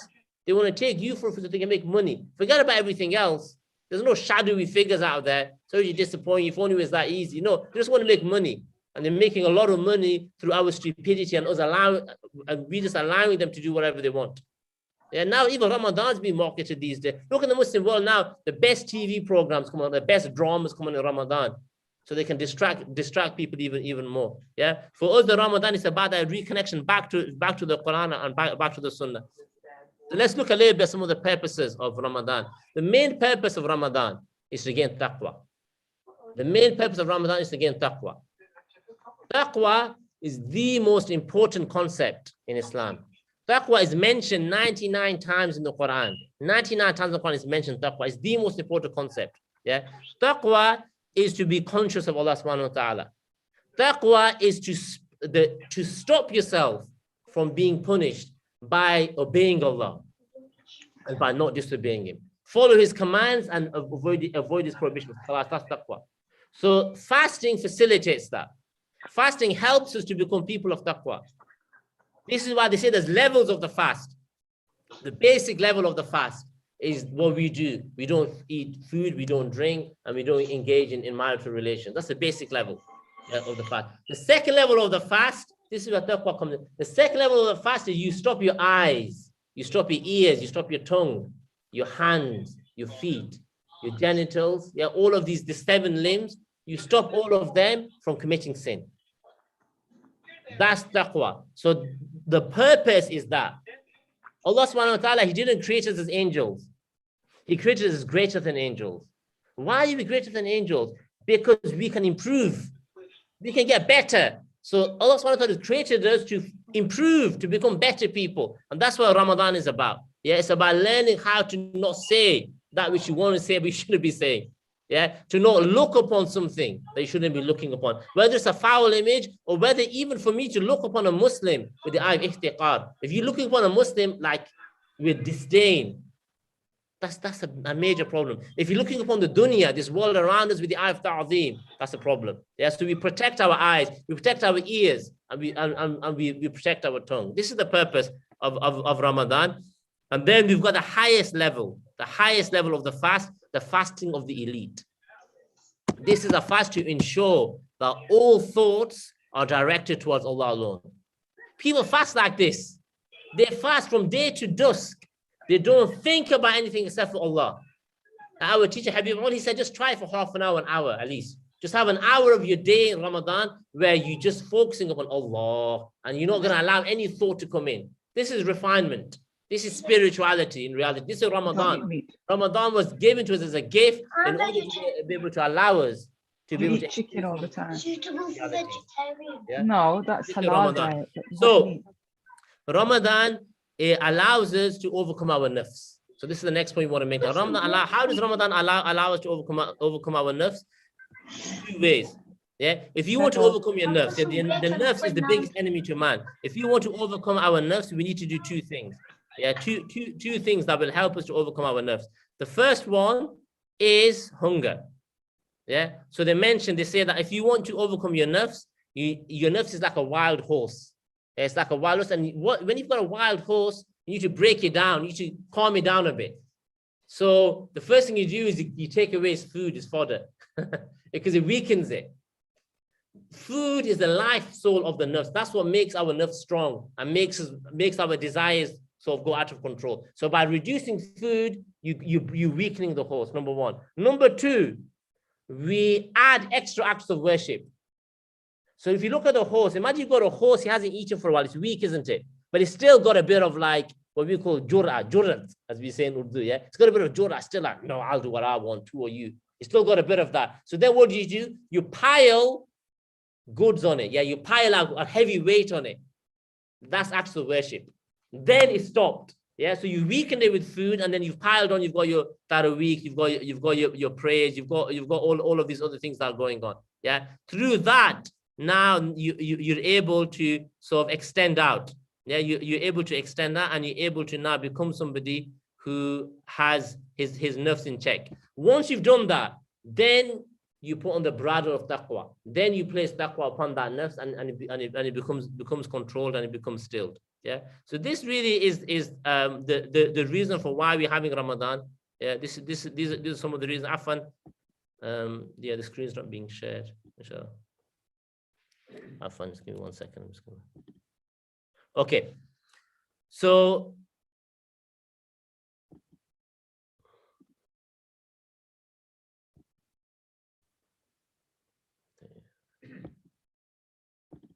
okay, so Ramadan is about overcoming the nafs, and this is how we do it through these two means, and then we go on and we use hunger as a means of also doing this. Hunger has many benefits. We won't go through all of them now, but hunger has many benefits. The final point I want to make about Ramadan.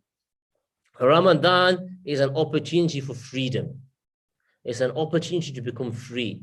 Now, freedom, this is again another thing that we're being tricked about.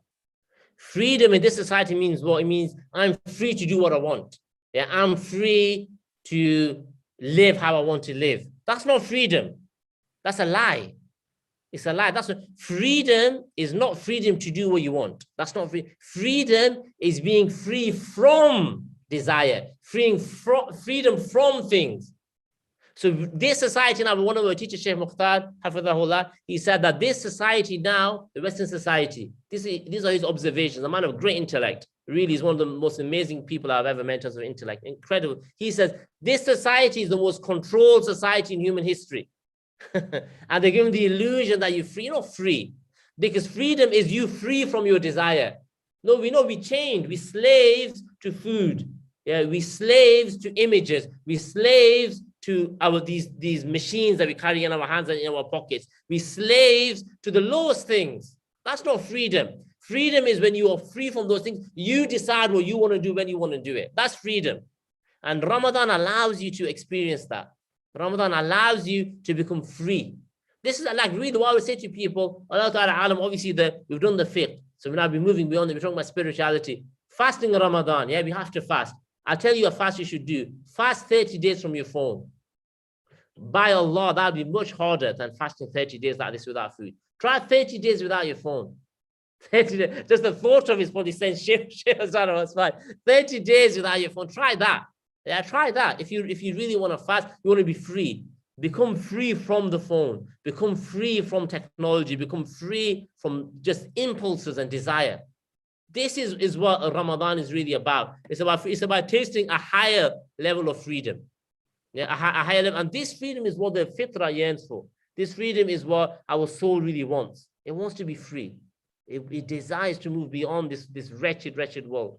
And every single great individual that we've ever seen and we ever will see attained freedom. They became free of this wretched world. And through becoming free of this wretched world, they attained heights. They attain sweetness with Allah.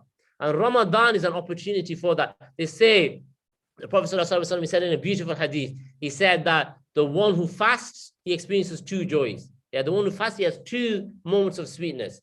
One is when he opens his fast. Yeah, because we know you've been hungry, you're thirsty, when you open, it's a joyful experience. And number two is when he meets his Lord and he sees what his Lord has in store for him. For fasting, because fasting is for Allah. He's the one who rewards fasting. Yeah, it's the ajr ghayri hisab, without any accountability, without any counting. Yeah. So now what do the ulama say? The ulama, our scholars, men of deep intellect, they say that means, what does it? It means when you open your fast, you are meeting Allah. So every single day when you open your fast in Ramadan, you open it as if you are meeting Allah subhanahu wa ta'ala. Speak to your Lord. Speak to your Lord at that point, and then you're about to meet him. So what kind of etiquette are you going to have? How are you going to, what state are you going to be when you meet your Lord? This is Ramadan. Every single night we have these are experience, these are opportunities. Just tremendous opportunities that Allah subhanahu wa ta'ala has given us. For what? Really, if Ramadan was all we had, it'd be enough as a proof of Islam. It'd be enough. We all know that. It would be enough. And those who experience, like we had, mashallah, sister a few years ago, maybe 5 or 6 years ago, she came to an experience Ramadan event. Within 3 weeks, she was Muslim. She accepted the Shahada. Because what she tasted in Ramadan was profound. I know a dear friend of mine, he married a sister Christian lady, South African Christian lady, and she fasted in Ramadan with him once. She became Muslim by the end of Ramadan. It's powerful because you actually get a chance to taste realities, taste haqa'iq. Yeah, Ramadan, we had last year, I'll never forget, last year, we were in Tareem fasting and the Salatul Maghrib came in. We pray Maghrib, and then our teacher Habib Umar did like a dua for about half an hour, an hour. It's like a dua to Allah, Ramadan. That dua was like 10 Ramadans. Yeah, that dua, because you feel now we've entered a whole new vortex of time. This is a different period of time now. It's changed. The universe around us has changed. Devils have been locked up, angels have been released. But what's really happened is we now have a doorway to Allah subhanahu wa ta'ala. Forget about Jannah. Really, in Ramadan, this is the faqih's. If you're going to say Ramadan's about Jannah, you're a loser. If Ramadan's about Allah subhanahu wa ta'ala, it's about going to the divine presence. If you want anything less than that, then what's wrong with you? Really, what's wrong with you? You want Jannah. What's Jannah compared to being with Allah? What's Jannah compared to being with the Rasul? What is Jannah? I mean, people know Jannah. Jannah is there, it's an incentive, but there's greater things. There's gazing upon the face of Allah. And you have these opportunities in Ramadan, you can achieve that. In Ramadan, you can taste realities that are unimaginable. That they give like an analogy, it's like a crass, it's a sports analogy, but I give the analogy. They talk about sports, they talk about golf, the sport of golf. Yeah, they say golf, like you see the professional golfer. You know, every time he hits a shot, it's perfect. He times it well, yeah? They say your average guy like me and you, I pick up a golf club and I go for a round of golf, right? 70, 80 shots, whatever it is. They say out of those, even a beginner like me, I've never really played golf, I'm going to have one shot right in the middle. You know, one shot is like you're the professional. That's Ramadan. The awliya, the experience realities all the time. We get a taste of Ramadan. For one moment, in one fast, you might experience, for 1 second, you might experience what they permanently experience.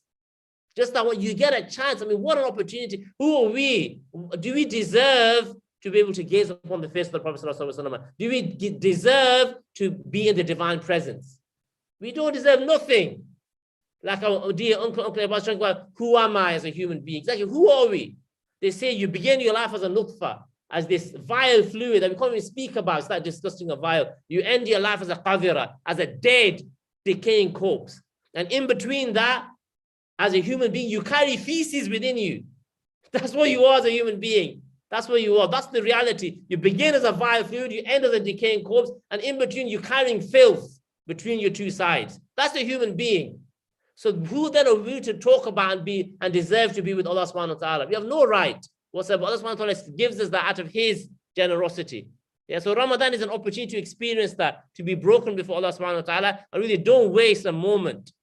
Just to waste a moment in Ramadan is a calamity. Don't waste a moment in Ramadan. There are people in Ramadan, the last we saw this with our teacher Habib Umar, his routine throughout the year, he sleeps 2 hours a day. We witnessed this, he sleeps 2 hours a day throughout the year. In Ramadan, the first 20 days, he goes down to 1 hour a day. Because it's intensity. The last 10 days, he doesn't sleep.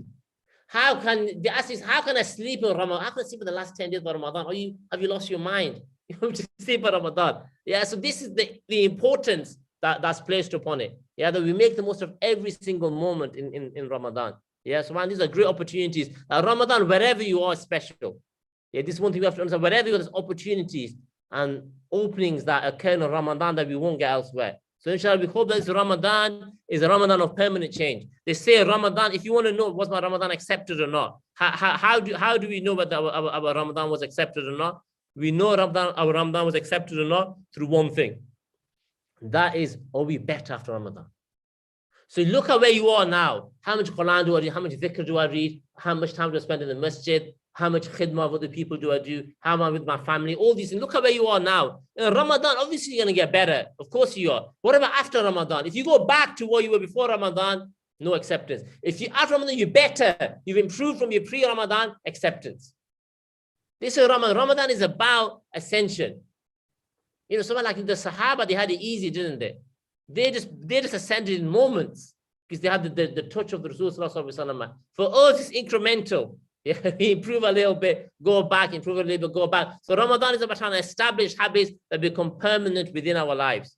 Yeah, the Quran. Yeah, that we should have a wird of reciting the Quran. We should have a wird of understanding the Quran. We should have a wird, a daily act of reflecting upon the Quran. We should have a daily act of implementing one ayah from the Quran. Yeah, these are the things that we need. We have, like our teacher Habib Tahir Al-Abbas, he was speaking today on the issue of parenting and children. He said at least one page a day minimum you should be reading throughout your life.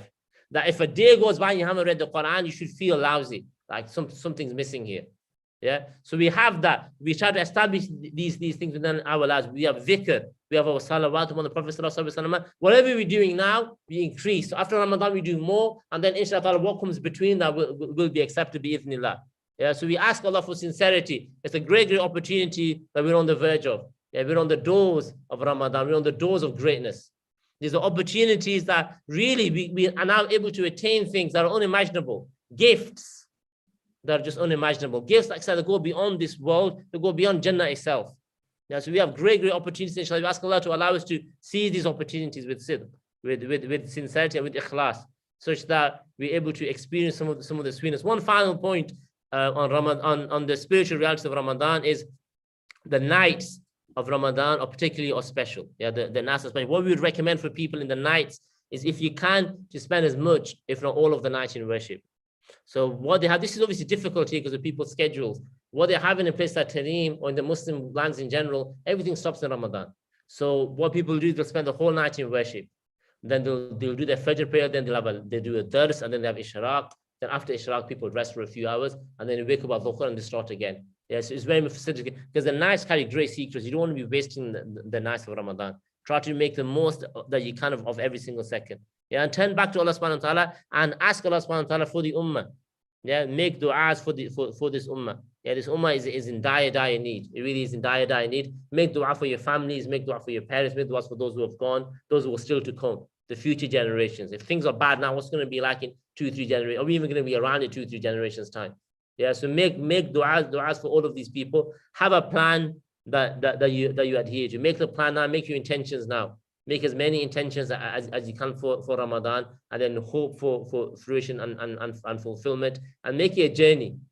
Yeah, there's people, like one of the teachers said, there's people who they're living Ramadan all the time. Their life is Ramadani. They just live a life that's Ramadan. They're always living in Ramadan. That's what we seek to become. Yeah, this is about, it's a change of lifestyle. It's not just about 1 month and then I'm going to go back. It's like these fat diets, isn't it? Yeah, that people go on a diet for 30 days of it. No, it should be a permanent change, not just 30 days and then I'm back to the imperfect person that I was. There should be a permanent change, and whatever level that is. No one can maintain the intensity of the Ramadan, granted, but we can certainly make forward steps to be able to improve and increase our situation. Shall we ask Allah for tawfiq? If there's any questions, inshallah ta'ala. Yeah, and there's okay. If there's any questions, inshallah ta'ala, we can take questions about how to spiritually benefit from Ramadan. If there's any questions. Ustad, what's the best act of worship that one can do in Ramadan, other than salah, or maybe not worship, but just ubudiyah, or sorry, just general sort of remembrance to Allah? Other than salah, what else can you do? Okay. Yeah, so it's an excellent question. So it's asking what's the best thing we can do in Ramadan in terms of acts of worship. Obviously, the Quran is a given in Ramadan. What we would say the best act you can do worship in Ramadan is the same as the rest of the rest of the year, and that is to have an istish'ar, to have a feeling, to recognize the magnificence of the time that you're in. Yeah, just to understand, just to have an experience, just to understand I'm in Ramadan. Just that experience of it, that's the highest act of worship. Yeah, just to understand that I'm in a time of gifts are pouring down, whether I can see them or not. Yeah, our hearts, we've blinded ourselves. Like they say, that's one, they say, the human eye is sensitive. We know the eye is sensitive. If I poke my eye, it's sensitive. They say the spiritual eye is like 1,000,000 times more sensitive than the human eye. It's the spiritual, the possible. And they say every time you look at a foul image, it's like you're stabbing. Yeah, you're stabbing the spiritual eye. And then we wonder why we can't see, why we can't experience. Yeah, I mean, how many foul images have we seen? Now, they say the human eye, the amount of images that are coming into the eye now, on average, the people in the world, it's like 3 or 4 times what we can process. Yeah, it's like there's so much image, and most of it is foul. Most of it is foul. But even if it's mubah and permissible, it's an overload of our brain. We don't need that. We don't need that many images coming into us. Yeah, so we've damaged the spiritual eye, and now place like Ramadan is about repairing that damage through, and then to ask Allah to allow you to perceive the blessings of that, just the blessings of life, mashallah, just to be able to take a breath. That's istish'ar. We experience that. But then what about Ramadan? A breath in Ramadan. It's not like a breath at any other time. A breath in Ramadan is priceless. Yeah, and we know, like, we're living through a COVID situation. How many people do we know who have died that were alive last Ramadan? Go and ask them. Ask them, say, what would you give for one breath in Ramadan? What would you give? What would you give just for a breath now? Forget about Ramadan. So Ramadan is, everything is heightened. Yeah, so really to have the istishar, to have that feeling, that experience, that's the most blessed thing we can do. Really, worship is all internal. One of the things that you realize, when you go into environments where your outer is purified, like I used to sit there, the Musalla, Dar Mustafa, the Musalla, like you sat there for hours, 4 or 5 hours a day sometimes long, because you have 5 hours of lessons, then you sat there just doing your dhikr. And you end up realizing that's all just internal, because there's no external distractions. You're not going to see anything. You go outside, you don't even see a woman's face. Yeah, there's no external, just like you don't see anything from the dunya. You're just seeing mountains and a couple of small shops. That's all you see. So there's nothing there. So then what happens is people actually freak out. People come for like a 40-day dawah, 14, and they'll be like, they say, I'm a worse Muslim here than I'm in the UK. This is what people say, because all of your diseases start to come out. Here, you're too busy. You don't even realize what's going on. You don't even think about, I've got envy in my heart. I'm arrogant. I'm thinking I'm better than people. I'm showing off my deeds. You don't even think about it. There's suddenly stillness. And you start to see all of this filth pouring out. That's what Ramadan does that. As they say, Ramadan, the shayateen are locked up, but the shaitan is, his echoes of his constant whisperings reverberates in your heart. So the impact that he's had throughout the 11 months continues in Ramadan. Yeah. But what happens is you start to see, and that's a great blessing. Really, it's a great blessing. They mentioned one of the great, Imam al-Aydurus, that once he met like one of these great awliya, and they sat and they spoke for about half an hour. You know what they spoke about? The Haqiqa Muhammadiyah. Yeah, the reality of the Prophet, and they spoke about wondrous things, the nur of the Prophet, this one, and they spoke, and mashallah, it was a beautiful conversation. But you know what happened after that hour? The great Imam al-Idris al-Akbar, he said to this individual, he said, you know what you've spoken about is beautiful, mashallah, it's beautiful, and it's revived my heart. Because, but you know what? Do you know what's better than that? Because if you had told me one of my faults, just one of my faults, one of my weaknesses, that would have been better than this hour that we spent. That's an understanding, isn't it? That's an understanding.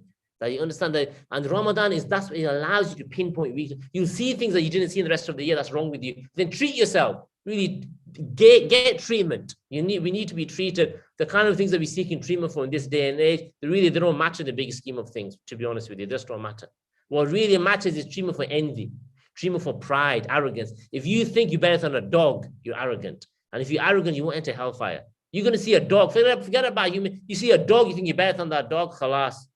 Yeah, you're going to be cast into Jahannam. You're going to burn in hellfire because of that belief. So we think that we need to break that, don't we? We need treatment. Yeah, we need to go to the hospitals. We need to go to the doctors of the heart. I'm not talking about the heart surgeons that we go to. I'm talking about the real doctors of the heart. We need to go to them and we need to get treated. I've got envy within me. I can't get rid of it. Yeah, I've got ostentation. I want to display my deeds, show off about what I'm doing. I've got stinginess within me. I have anger issues, whatever it might be. These are the things that need to be treated. Ramadan will allow these things to manifest so you can see what's going on within you. And then, inshallah, from that, we can move forward. What's the best way of praying qada? Namaz since 1995, calculating. Okay. So this is an excellent question about qada prayer. Saying, how do you, and this, I love these questions because, Tawbah is about, it's real. So Tawbah is like, we can speak about the theme, but Tawbah is about how do we practically make up? I've messed up. Okay, you messed up. You say sorry to Allah subhanahu wa ta'ala. Now you've got to do things. It's not just say, I'm sorry, and then you carry on. Yeah. So now qada, what we do is we estimate. If we really don't know, we estimate, we start and we always go for the higher number. Yeah, so whatever we guarantee, we know that we prayed, we remove that, and then we go for the higher number. So we start from the age of, if you're male, we start from the age of like 12 onwards. Yeah, and we make a calculation, and we always go over that. Yeah, and then we have like a document, a will in place that our family members know about. So if I drop dead now, my family members should know that Tahir's got this many fasts that he's missed, this many prayers that he's missed. If that's the case. Yeah, that these things need to be ordered, and this is how we make Tawbah. Yeah, Tawbah has conditions. Number one, that you feel regret and sorrow for what you did in the past. Number two, that right now you leave any sin that you're doing. Number three, that you make a plan for the future to not go back to that. So you change your environment. You know that if I'm going to go down to the pub, I'm going to start drinking again. You know if I'm going to hang around with next man, I'm going to start gossiping and backbiting again. You leave those situations. Forget about it. It's not worth it. Really, it's not worth it. Yeah. And then the fourth thing is you make up for what you messed up on, which is your prayer, which is if you stole money from somebody, which is if you harmed other people, all these types of things.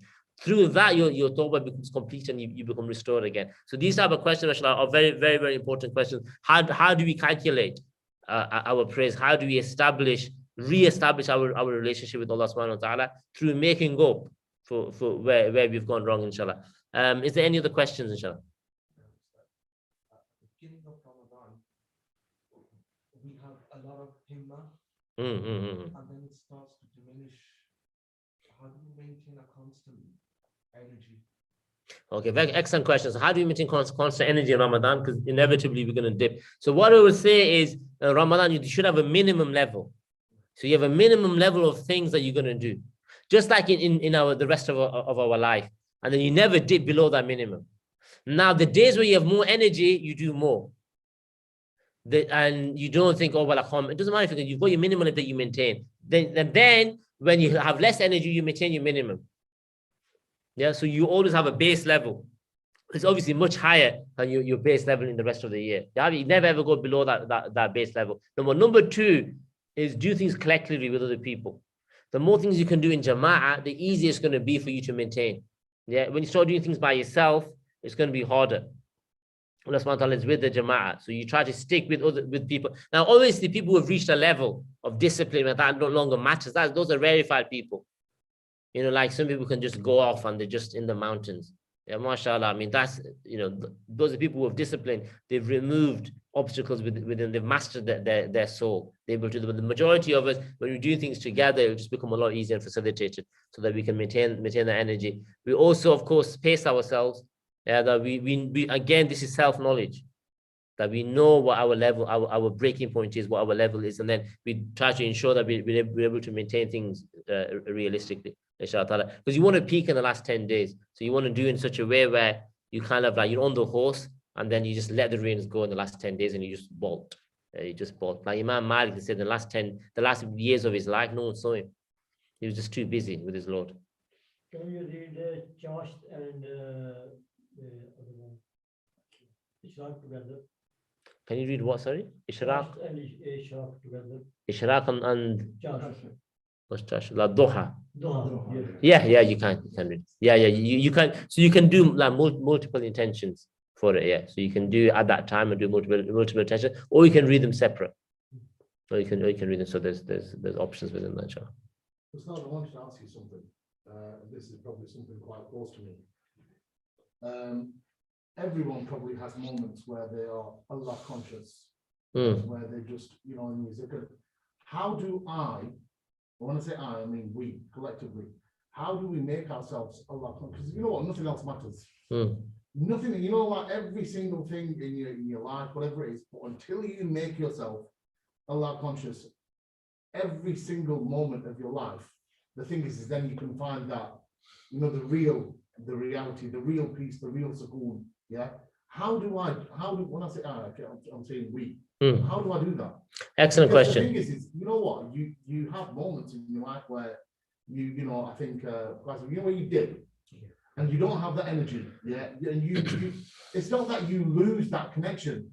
It's because you think that it's like I've made a lot of mistakes in my life, which I have. So I don't believe in myself, and I think, you know what, Allah's never going to forgive me for this. So when I say that, and this happens, so the thing is how do I make myself get away from that? I think, you know what? Because in my zikr, nothing else matters. Just me and Allah. That's it. That's an excellent question. When you're reading your namaz, it's you and Allah. When you're reading Surah Yasin, it's you and Allah. When you're doing hidmat or whatever it is that you're doing for the sake of Allah, it's just you and Allah. Well, there's so many other times here where that's not the forefront of, you know, whatever you're doing, that's not the forefront. So how do you maintain it? How do you keep that so that you've got that all the time? Because then everything else, it doesn't matter. That's an excellent question. We don't have problems. Like we only have problems because it's that fear. The fear comes from, which was Father will say, the future. Yes. Or what if this doesn't happen? What if I can't do this? Mm. And it's all these questions, and that's what leads you to fear, and that's what leads you to walk away from Allah. But how do you stop that and just think, you know what, I need to be Allah conscious all the time? It's an excellent question. So just for the people who are listening in, the brother's asking a brilliant question. He's saying, how do we maintain consciousness, like a direct experience of Allah subhanahu wa ta'ala at all times? Firstly, the fact that you're asking that question is a good sign. It's a sign, for example, that the heart is alive. It's a good sign. Like they say, the beginning of wilaya, of sainthood, is when you start to take your thoughts to account. That's the beginning, because most people don't even think about their thoughts. When you start to think, why am I thinking this? How can I think this instead? That's a good sign. So the question is an excellent question. Now, what we say is worship is of different types. So you have worship, which is like direct worship of Allah subhanahu wa ta'ala. Yeah, where you have like focused directness towards Allah subhanahu wa ta'ala. Then you have other acts of worship, which are, for example, knowledge. Like, for example, now I'm teaching, it's not going to be, it's a higher level of worship to teach, especially the Fard al-Ain, but it's different. It's a different. When I'm reflecting on the Quran, when I'm reading the Quran, I could be reading the Quran just as if I'm speaking to Allah. That'd be direct. Or I could be reading the Quran to understand, what does that mean? What does that mean? It's a different. It's like you become more, Imam al-Ghazali talks about, you become shattered in your worship. You no longer have that wish, have that focus.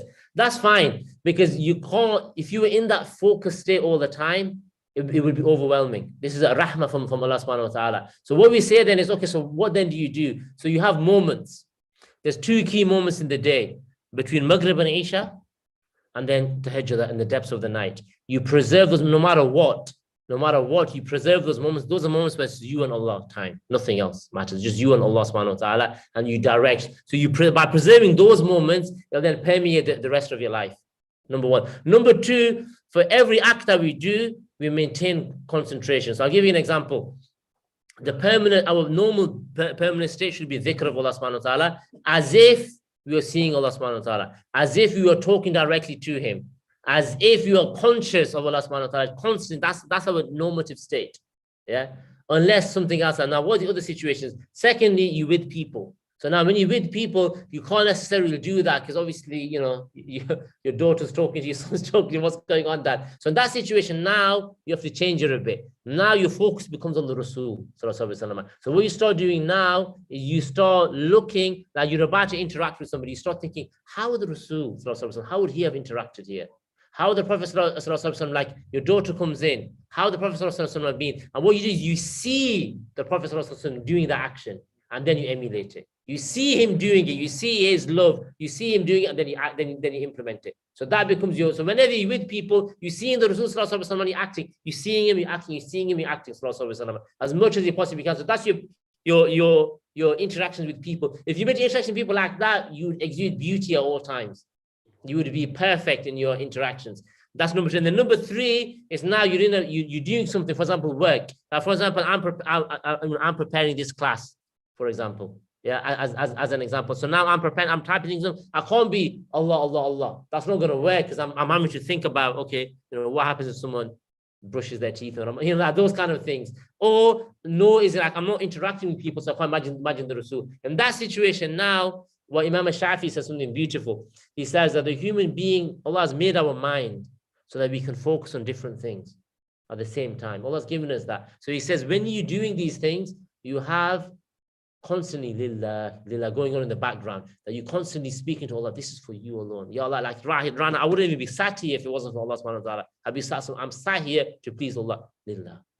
Yeah. So then you maintain as much as you possibly can whilst you're doing your action. Now times are going to come when you can't do it. Like if I'm having to deal with a difficult fiqh question, obviously my mind's elsewhere. I'm trying to figure out the knots of this and the other. So that will happen. As much as you possibly can, you maintain lillah in the background. So every heartbeat, every moment is lillah.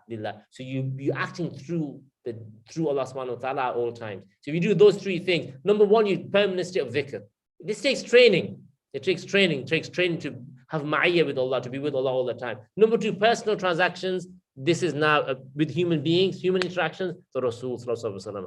Yeah, you see him and you act like he did. Yeah, and then number three, when you're doing these kind of like other things where you can't necessarily focus on Allah, like you're working, you're doing stuff, then lillah, as much as you possibly can, you bring your mind. And the key to life is focus.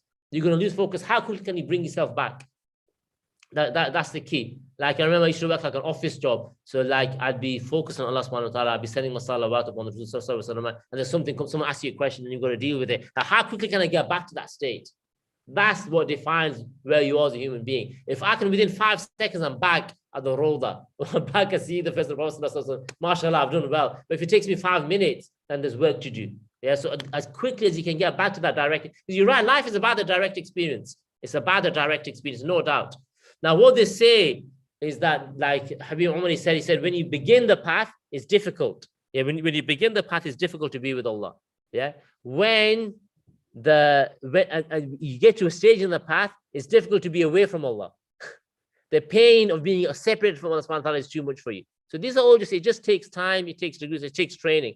So again, Ramadan is a training ground to begin that and to try to maintain that as much as you can, inshallah ta'ala. And again, these are the struggles of life. And it's meant to be different. If it was easy, we'd all be in paradise. Yeah, so it does take struggle and difficulty, inshallah ta'ala, and we just do it incrementally. So inshallah ta'ala, that's something, goes back to the fast of the elite. The fast of the elite, they don't have a thought of the thought of Allah subhanahu wa ta'ala. Yeah, those who they're constantly in the presence. And this is how they attain it. Human transactions, they're busy with something, they're still with Allah. Yeah, they're in dhikr, they're with Allah. Yeah, inshallah ta'ala. Ask Allah for tawfiq. Make dua for us as well. We can achieve these types of ranks, mashallah, where we really become people that are just connected with Allah subhanahu wa ta'ala, and everything else vanishes. Yeah, everything else vanishes, inshallah. If there's any other questions.